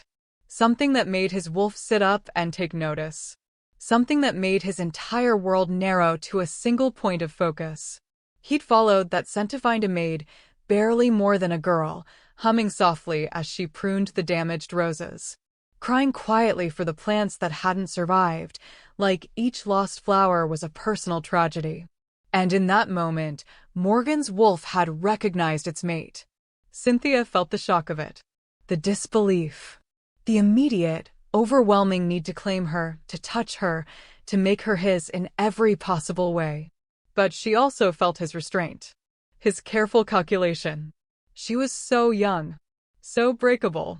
And he was the Alpha King, powerful, dangerous, weighed down by responsibilities that would crush someone unprepared for them. So he'd waited. Watched. Given her time to grow, to become someone who could stand beside him without being destroyed by the pressure.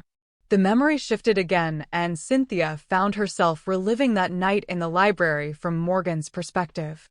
Felt his desperate hunger for her, yes, but also his terror. His fear that she'd reject him. That she'd think he was using his power to coerce her.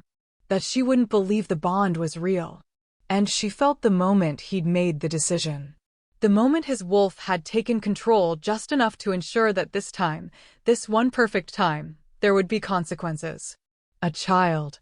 a permanent bond that couldn't be denied or dismissed.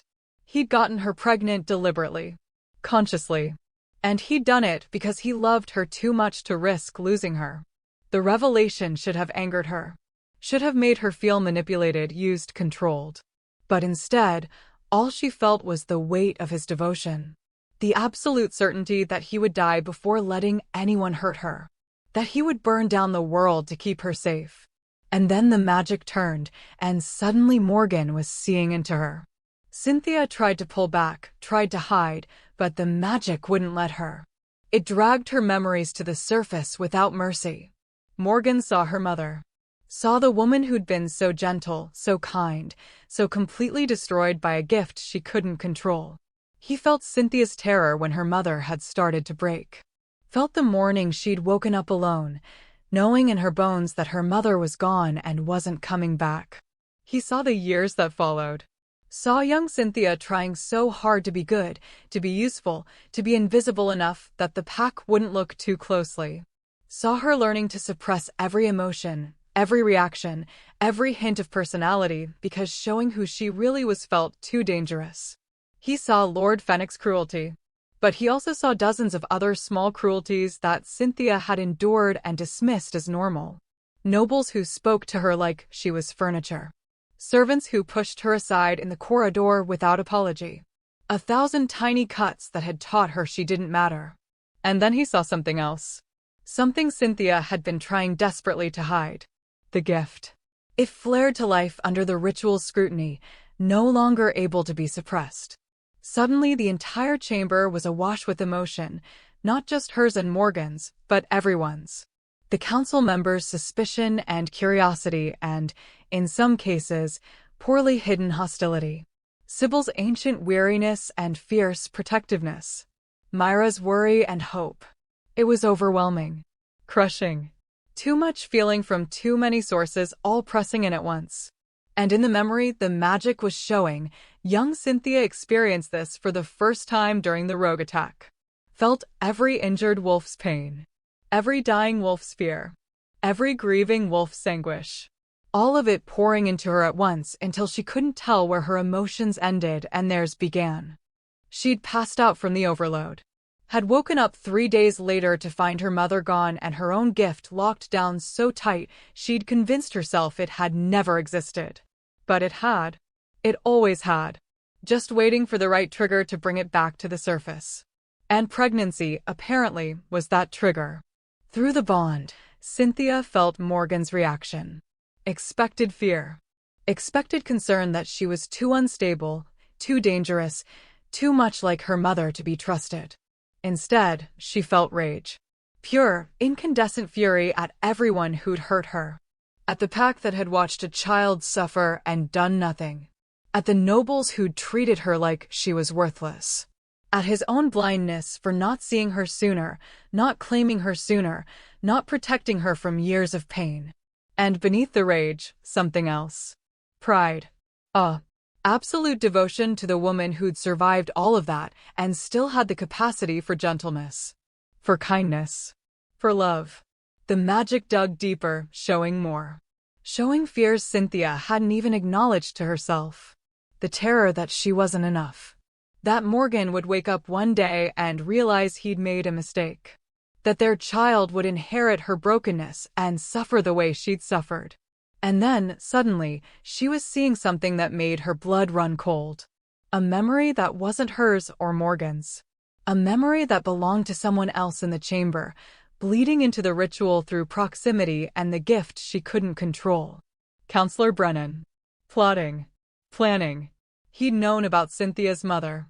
Had been part of the faction that had wanted to use her as a weapon all those years ago. And when the mother had disappeared, he'd assumed the daughter would be useless, just another servant to ignore. But now the daughter was claiming to be the Alpha King's mate. Now she was threatening to become queen. And Brennan couldn't allow that. Not when he'd been working for years to arrange a match between Morgan and his own niece, a match that would have given Brennan's family direct access to the throne. The revelation crashed through the bond like thunder. Morgan felt it too. Saw what Cynthia was seeing. Understood in an instant that this wasn't just political opposition. This was betrayal. And then Brennan spoke, his voice cutting through the charged atmosphere of the chamber. Enough. I've seen enough. This ritual proves nothing except that the girl has some kind of empathic ability, probably inherited from her mother. But that doesn't make her the Alpha King's mate.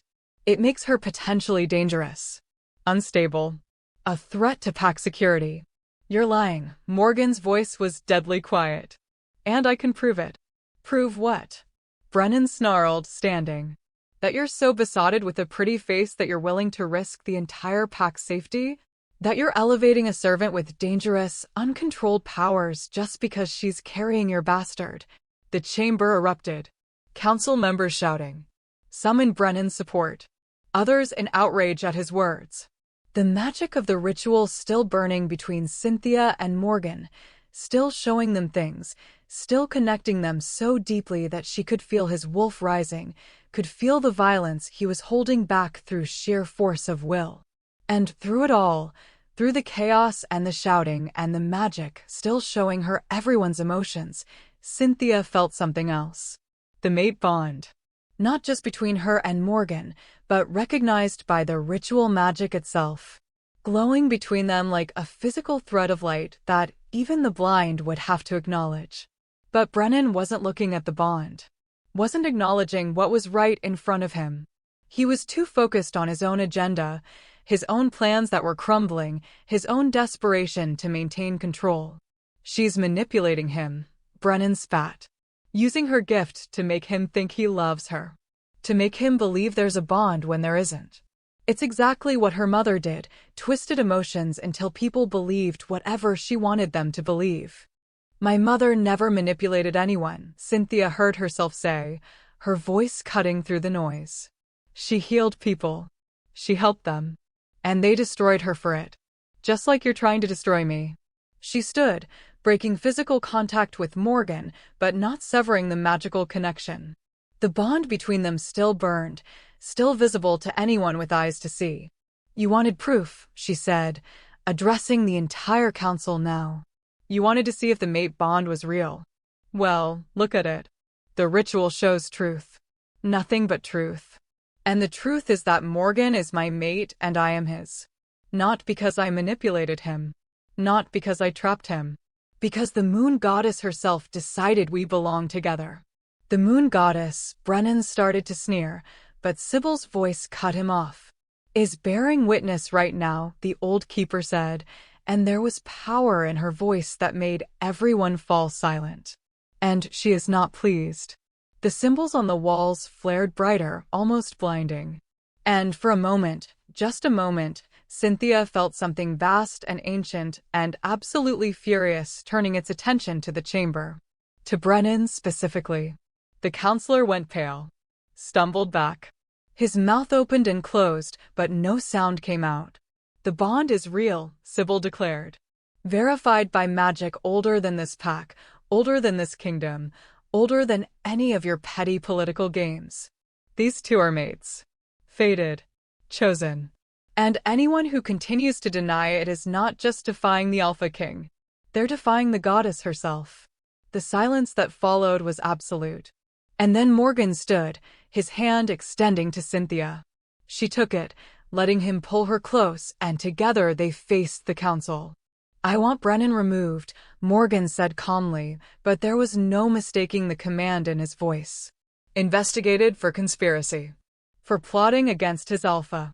And if the investigation confirms what Cynthia saw in his mind, he'll be exiled. Permanently. You can't, Brennan started, but 3 other counselors were already moving to restrain him. I can, Morgan said simply. I'm the Alpha King. And you just committed treason in front of witnesses, including the ritual keeper who can testify to exactly what the magic revealed.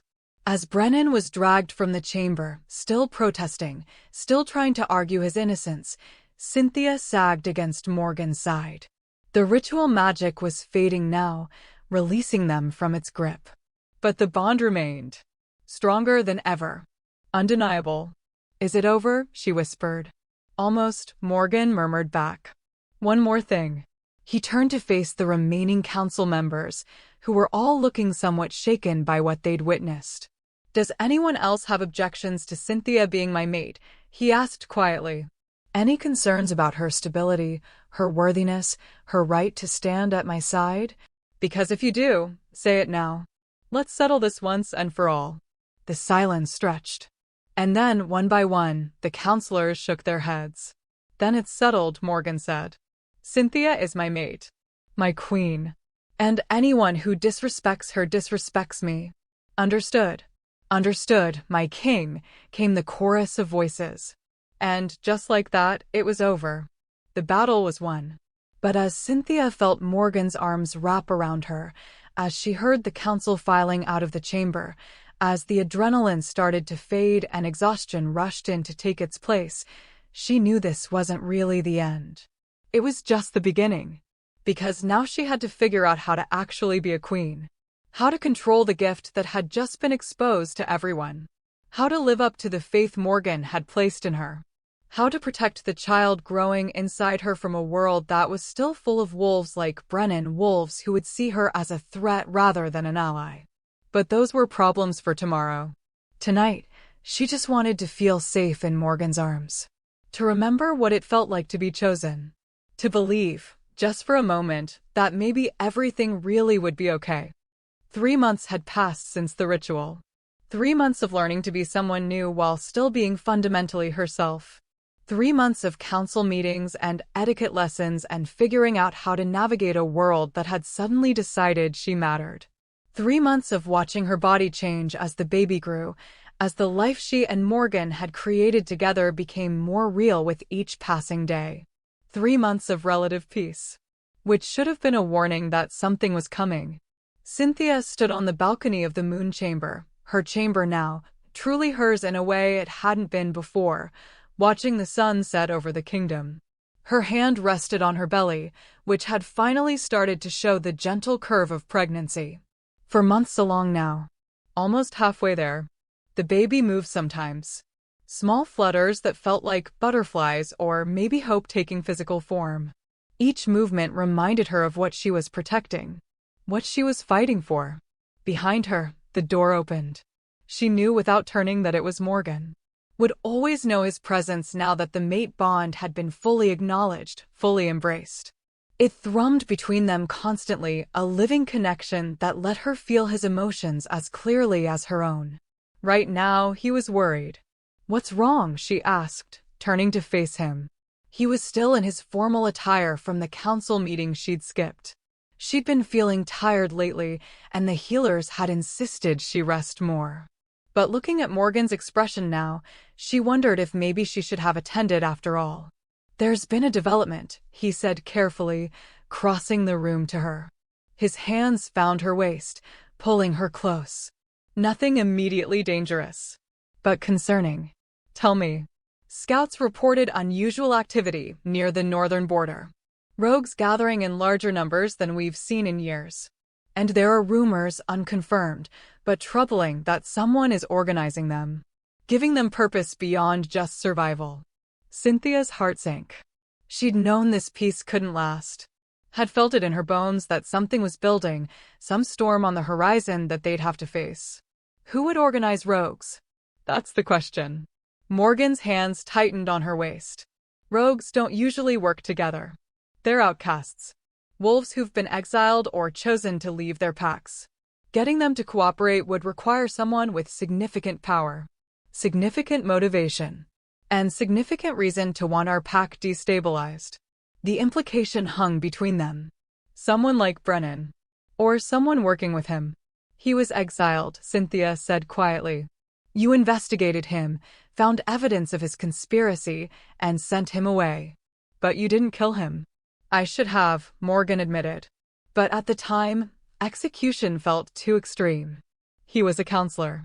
A noble with old family connections. I thought exile would be enough. That removing him from power would neutralize the threat. But it didn't. No. It just gave him time to plan.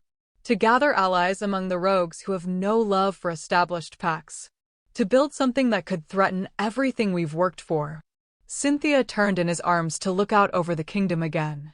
Lights were beginning to appear in windows as night fell. Families gathering for dinner. Children playing in the last light of day. A pack living their lives in peace, unaware that danger was gathering at their borders. "What are you going to do?" she asked. "Lead a force to the northern border," Morgan said. "Assess the threat. Neutralize it if possible." "When?" 3 days. Maybe less. "I'm waiting for more intelligence, but we can't wait too long. The longer we give them to organize, the more dangerous they become." 3 days. Cynthia's hand tightened on her belly protectively. "How long will you be gone?" "A week.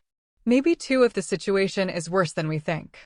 He turned her back to face him, and his eyes were full of conflict. "I don't want to leave you. Especially not now.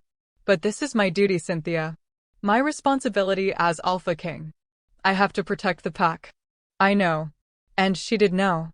Understood that being mated to the Alpha King meant sharing him with the kingdom, with responsibilities that couldn't be ignored or delayed. "I'll be fine. The palace is safe. The council is stable now that Brennan's gone. And I have Mira and the healers in. And your gift," Morgan finished quietly. The gift. That was what they called it now. Her ability to feel emotions, to sense intentions, to sometimes, when she concentrated hard enough, glimpse thoughts that people were trying to hide. It had grown stronger since the ritual. Since she'd stopped trying to suppress it and started learning to control it instead. It was still overwhelming sometimes. Still frightening. But it was also undeniably useful.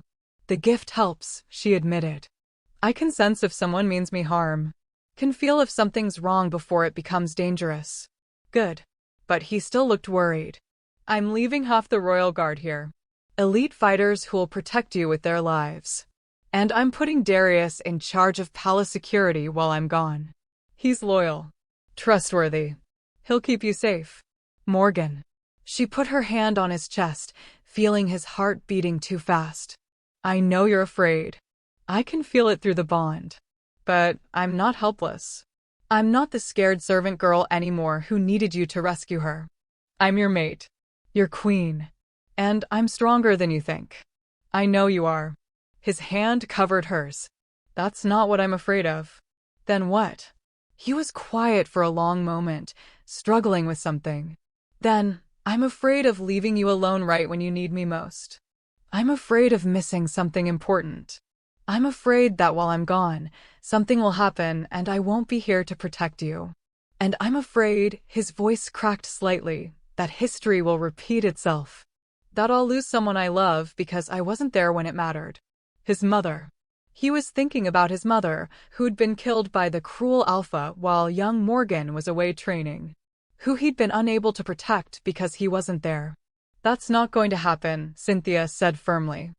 "I'm not going anywhere. And our baby isn't going anywhere. We'll be here waiting for you when you get back. Safe. Whole. Exactly as you left us. Promise me," he said urgently, his hands coming up to frame her face. "Promise me you'll be careful. That you'll stay in the palace. That you won't take any unnecessary risks. I promise. And promise me that if anything at all feels wrong, you'll trust your instincts. Your gift. Even if it means seeming paranoid or overreacting. I don't care if you offend every noble in the palace.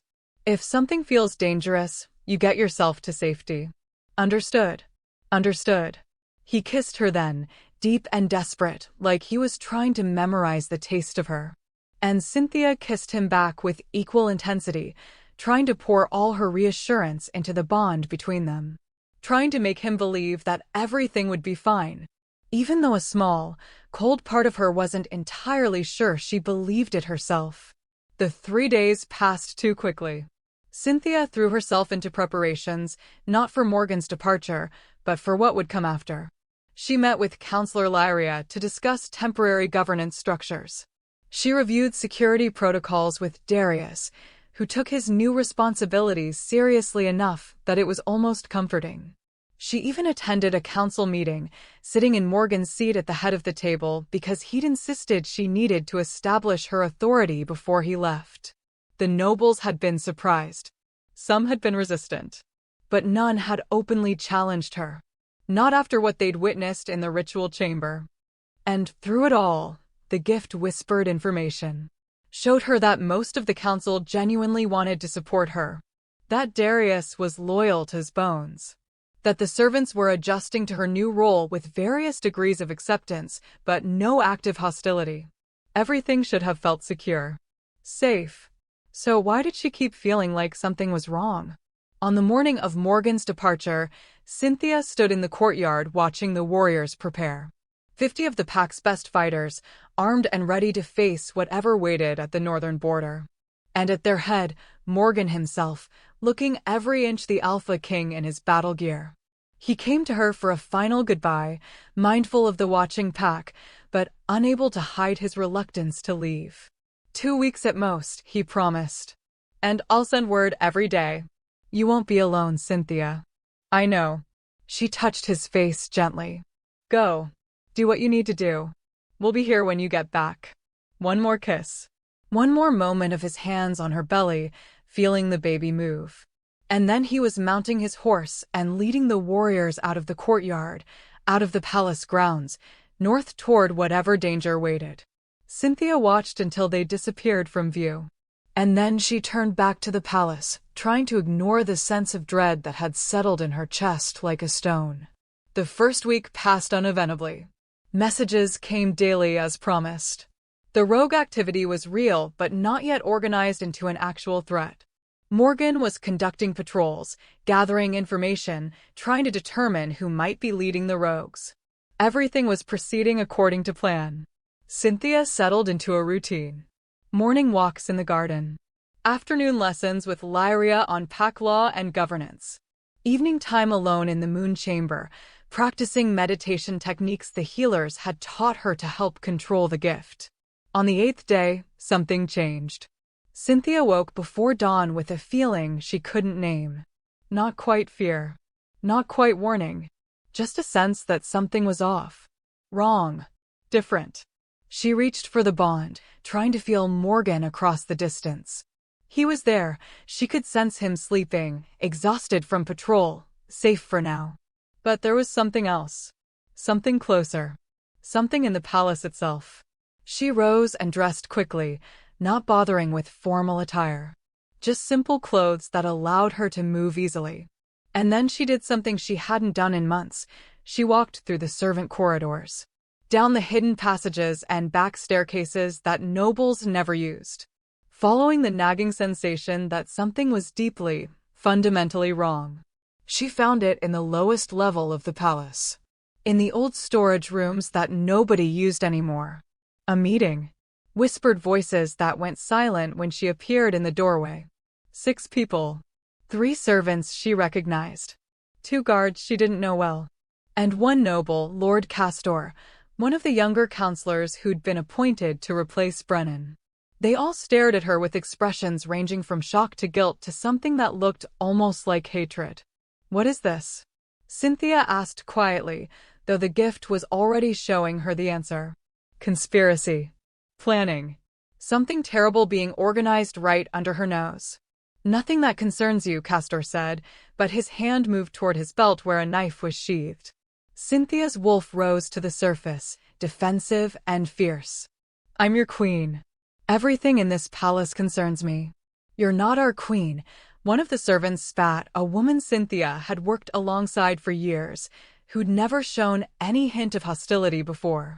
You're just a servant who got lucky, who spread her legs for the Alpha King and convinced him you were special. But you're not. You're nobody. And once we're done, you'll go back to being nobody. The words should have hurt. Should have made her doubt herself the way she doubted for so many years. But instead, they just made her angry. What are you planning? She demanded. Nothing you'll live to report, Castor said, and suddenly all 6 of them were moving. What happened next was instinct. Pure, animal instinct driven by the need to protect herself and the baby. Cynthia's wolf surged forward, lending her strength and speed she shouldn't have possessed in human form. She dodged the first guard's grab, used his momentum to send him crashing into the wall, blocked Castor's knife with a move she didn't remember learning, felt the gift flare to life, showing her their intentions before they could act on them, giving her a split-second advantage that meant the difference between being captured and escaping. She ran. Through the corridors, up the stairs, her breath coming in gasps and her heart pounding. Behind her, footsteps. Shouting. The sound of pursuit. She needed to reach the main palace. Needed to find Darius or the royal guard or anyone loyal who could help. But the conspirators were between her and safety, herding her deeper into the old section of the palace. Into the East Wing. The abandoned wing that had been closed off after a fire 20 years ago and never repaired. Cynthia realized too late that this wasn't just a chance encounter. They'd been waiting for her. Had known she walked the palace at odd hours. Had lured her down to that meeting deliberately. This was a trap. And she'd walked right into it. She burst through a door into what had once been a grand ballroom, now charred and empty. And there, waiting in the center of the destroyed space, was someone she recognized. Brennan. He'd been exiled. Banished from Packlands. But here he was, standing in the palace like he'd never left. "Hello, Cynthia," he said, his voice cold. "I've been looking forward to this conversation." Behind her, the 6 conspirators blocked the only exit. Around her, the ruined ballroom offered no shelter, no weapon, no way out. She was trapped. And through the bond, she felt Morgan jolt awake, felt him sense her fear, felt him start moving even though he was days away from reaching her. Too far. He was too far away to help. Which meant she was going to have to help herself. "You can't be here," Cynthia said, forcing her voice to stay steady even though her heart was trying to beat its way out of her chest. "You were exiled. If you're found on Packlands, I'll be executed," Brennan finished calmly. "I'm aware. Which is why this needs to be handled quickly. You're going to die tonight, Cynthia. And it's going to look like an accident. A tragic fall. A pregnancy complication. Something that couldn't have been prevented." "Why?" The question burst out. "What did I ever do to you? I was nobody. Nothing. Why do you hate me so much?" "Because you were supposed to stay nobody," he said, and now there was heat in his voice. Anger. "You were supposed to remain invisible. Instead, you seduced the Alpha King. Made him believe you were his mate. Took the position my family had been working toward for generations. And now you're carrying his heir, an heir with your tainted bloodline. Your dangerous gift. Your mother's instability. My mother wasn't unstable. She was powerful. And that's what really scares you, isn't it? Not that I'm unworthy, but that I might be too worthy. That I might be exactly what this pack needs." "You're a threat," Brennan snarled. "And threats must be eliminated." He nodded to the others, and they began to close in. Cynthia backed up until she hit the wall. Trapped. Cornered. With no weapons and no help coming in time. But she had something they didn't. She had her gift. And for the first time in her life, she stopped being afraid of it. Cynthia closed her eyes and let the power flow. Let herself feel not just the emotions around her, but the life force itself. The beating hearts. The rushing blood. The wolves beneath human skin. And she reached out with everything she had and pushed. It wasn't a physical push. It was something deeper. More primal. A command that bypassed conscious thought and went straight to the wolf inside each person. Submit. The word echoed through her mind, through the gift, through the very air of the ballroom. And she poured everything into it, all her fear and fury and desperate need to survive. All the authority she'd been slowly growing into. All the power she'd inherited from her mother and had been too afraid to claim. Submit. The guards dropped to their knees. The servants staggered back, their eyes wide with shock. Even Castor wavered, his wolf recognizing something in her command that his human mind couldn't quite process. Only Brennan remained standing, but he'd gone pale. Shaken. "You're an alpha," he breathed. "Impossible. Servants can't." "I was never just a servant," Cynthia said, and her voice carried power now. Rang with authority that came from somewhere deep inside. "I was always meant to be more. I just didn't know it yet." The power flowing through her was intoxicating. Terrifying. Everything her mother must have felt and more. But Cynthia had something her mother hadn't. She had Morgan. Had a mate bond that grounded her. Had a baby to protect that gave her purpose beyond just survival. She wouldn't break. Wouldn't let the power consume her. She would control it. Use it. Become what she'd always been meant to be. The door behind Brennan burst open. Darius and a dozen guards flooded in, weapons drawn. They'd felt it too, felt her power snap through the palace like thunder. Had come running. Take them, Cynthia said, and her voice didn't shake. All of them. Lock them in the dungeons until the Alpha King returns to pass judgment.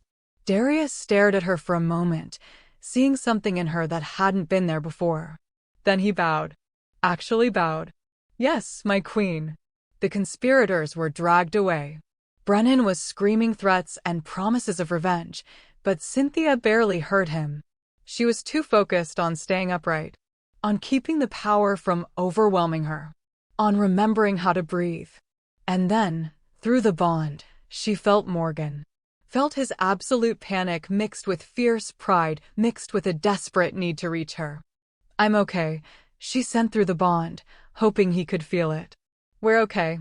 Come home. And collapsed. She woke in the moon chamber, sunlight streaming through the windows. Morgan was there, sitting beside her bed, looking like he hadn't slept in days. His hand was wrapped around hers, and his eyes were closed like he was praying. Morgan. Her voice came out rough. His eyes snapped open, and the relief in them nearly broke her. Thank the goddess. The healers said you'd be fine, but I needed to see it. Needed to hear your voice. The baby is fine. Strong heartbeat. No complications. You just exhausted yourself using that much power. The healers said it's like you awakened something dormant inside you. An alpha presence that had been sleeping until you needed it. I felt it, she whispered. Felt like I could command the entire pack if I wanted to. Like the moon goddess herself was lending me strength. She probably was. Morgan pressed a kiss to her knuckles. You saved yourself, Cynthia. You saved our baby. You stopped a conspiracy that could have destroyed everything. And you did it alone because I was too far away to protect you. I wasn't alone, she corrected gently. I had you. The bond. And I had our baby giving me a reason to be strong. That was enough. He climbed onto the bed beside her, pulling her carefully into his arms. And they stayed like that for a long time, just holding each other, grateful to be alive and together and safe. I'm not leaving again, Morgan said finally. Not for months. Maybe years. The council can handle border threats. I'm staying here. With you. Okay, she agreed, too tired to argue. Too relieved that he was home to care about propriety or duty or anything except the feeling of his arms around her. Outside the window, the moon was rising. And Cynthia sent a silent thank you to the goddess who'd given her this gift. This power. This second chance at life. She wasn't just surviving anymore. She was living. And that made all the difference. 6 months later, the moon chamber glowed with soft candlelight. Cynthia stood before the mirror, hardly recognizing the woman looking back at her.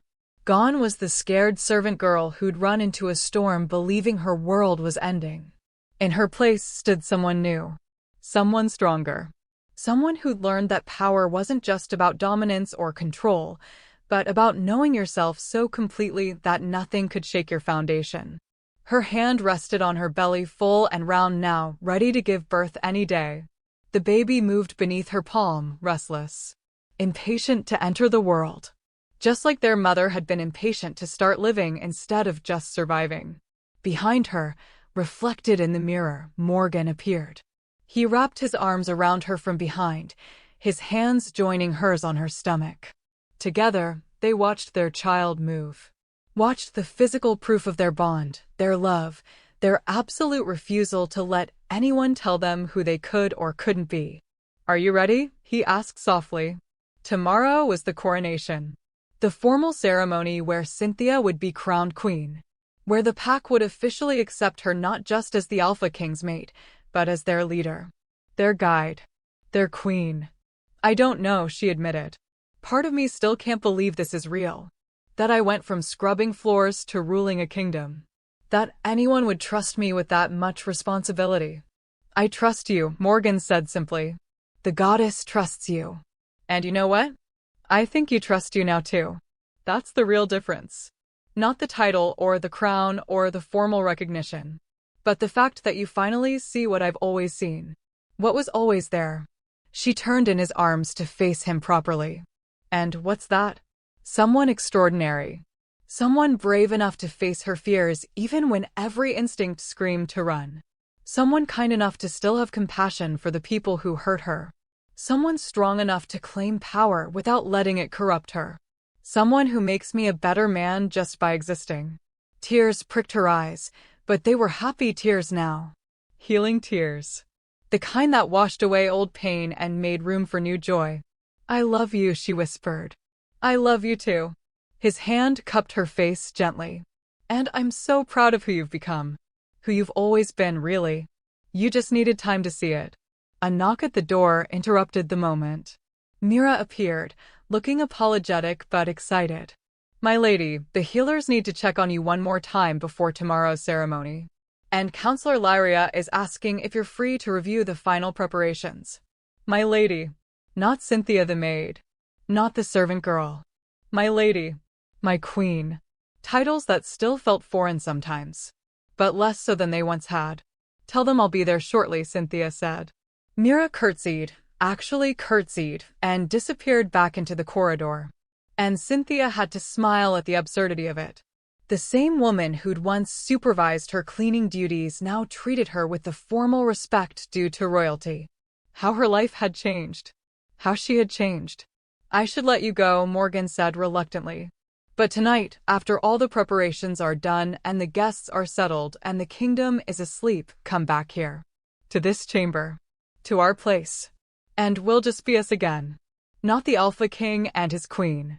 Just Morgan and Cynthia, watching the moon rise and remembering how this all started.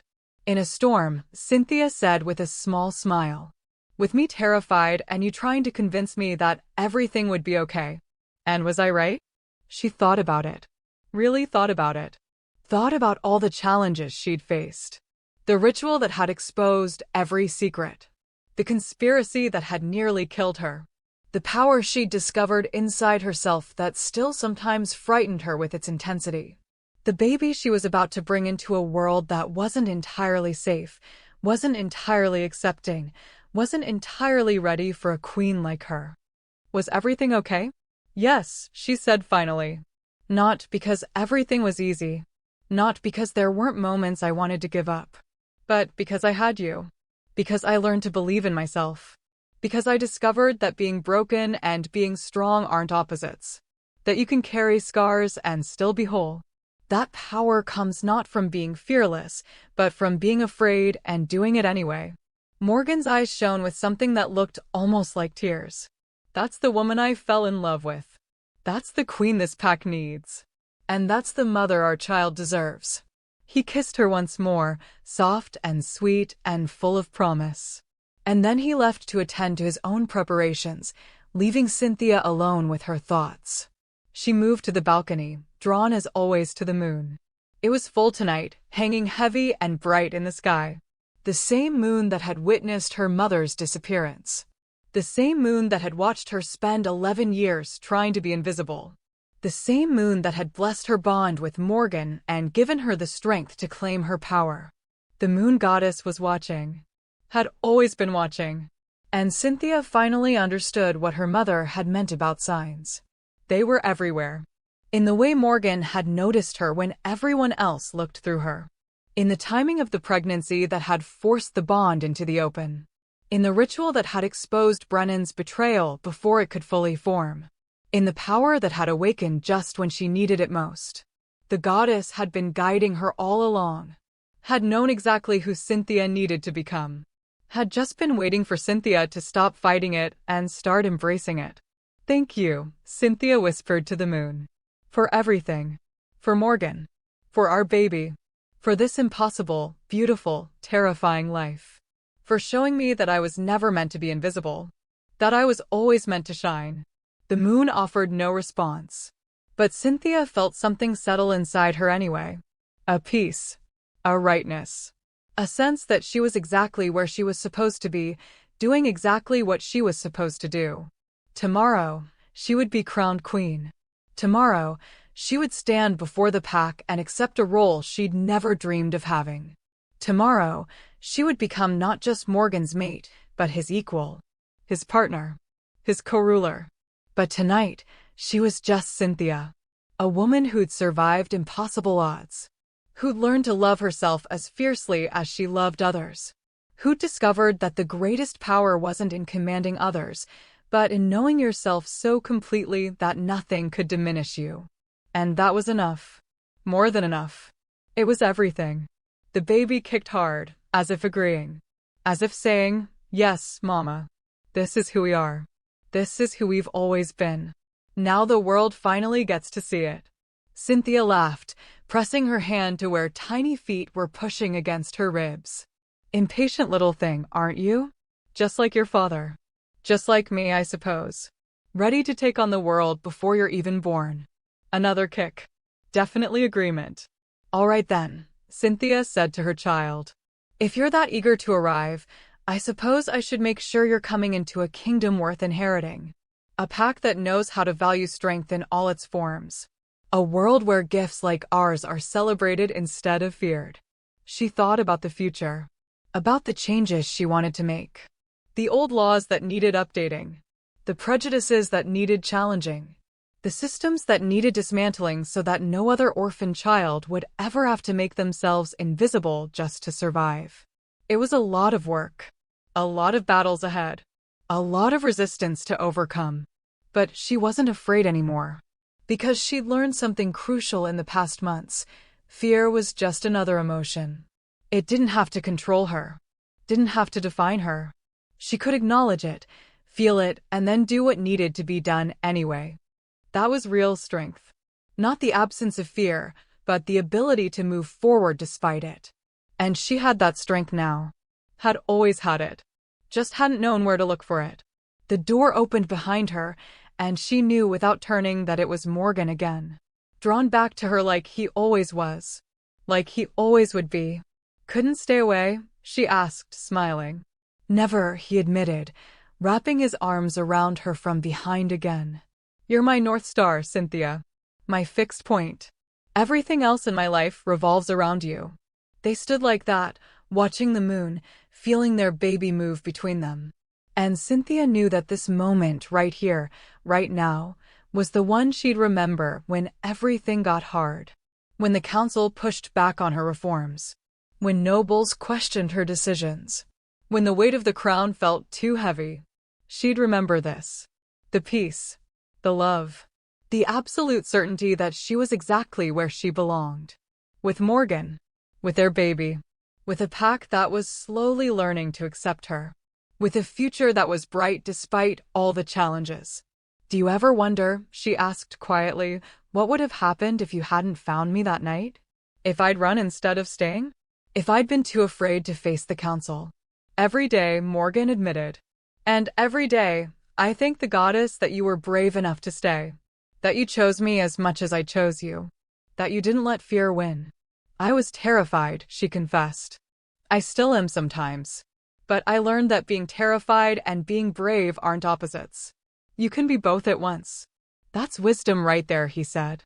"That's what makes you not just a queen, but a good queen. You understand that strength isn't about being invulnerable. It's about being vulnerable and surviving anyway." She leaned back against him, feeling safe. Feeling loved. Feeling like herself in a way she never had before. This was who she'd always been meant to be. Not the invisible servant.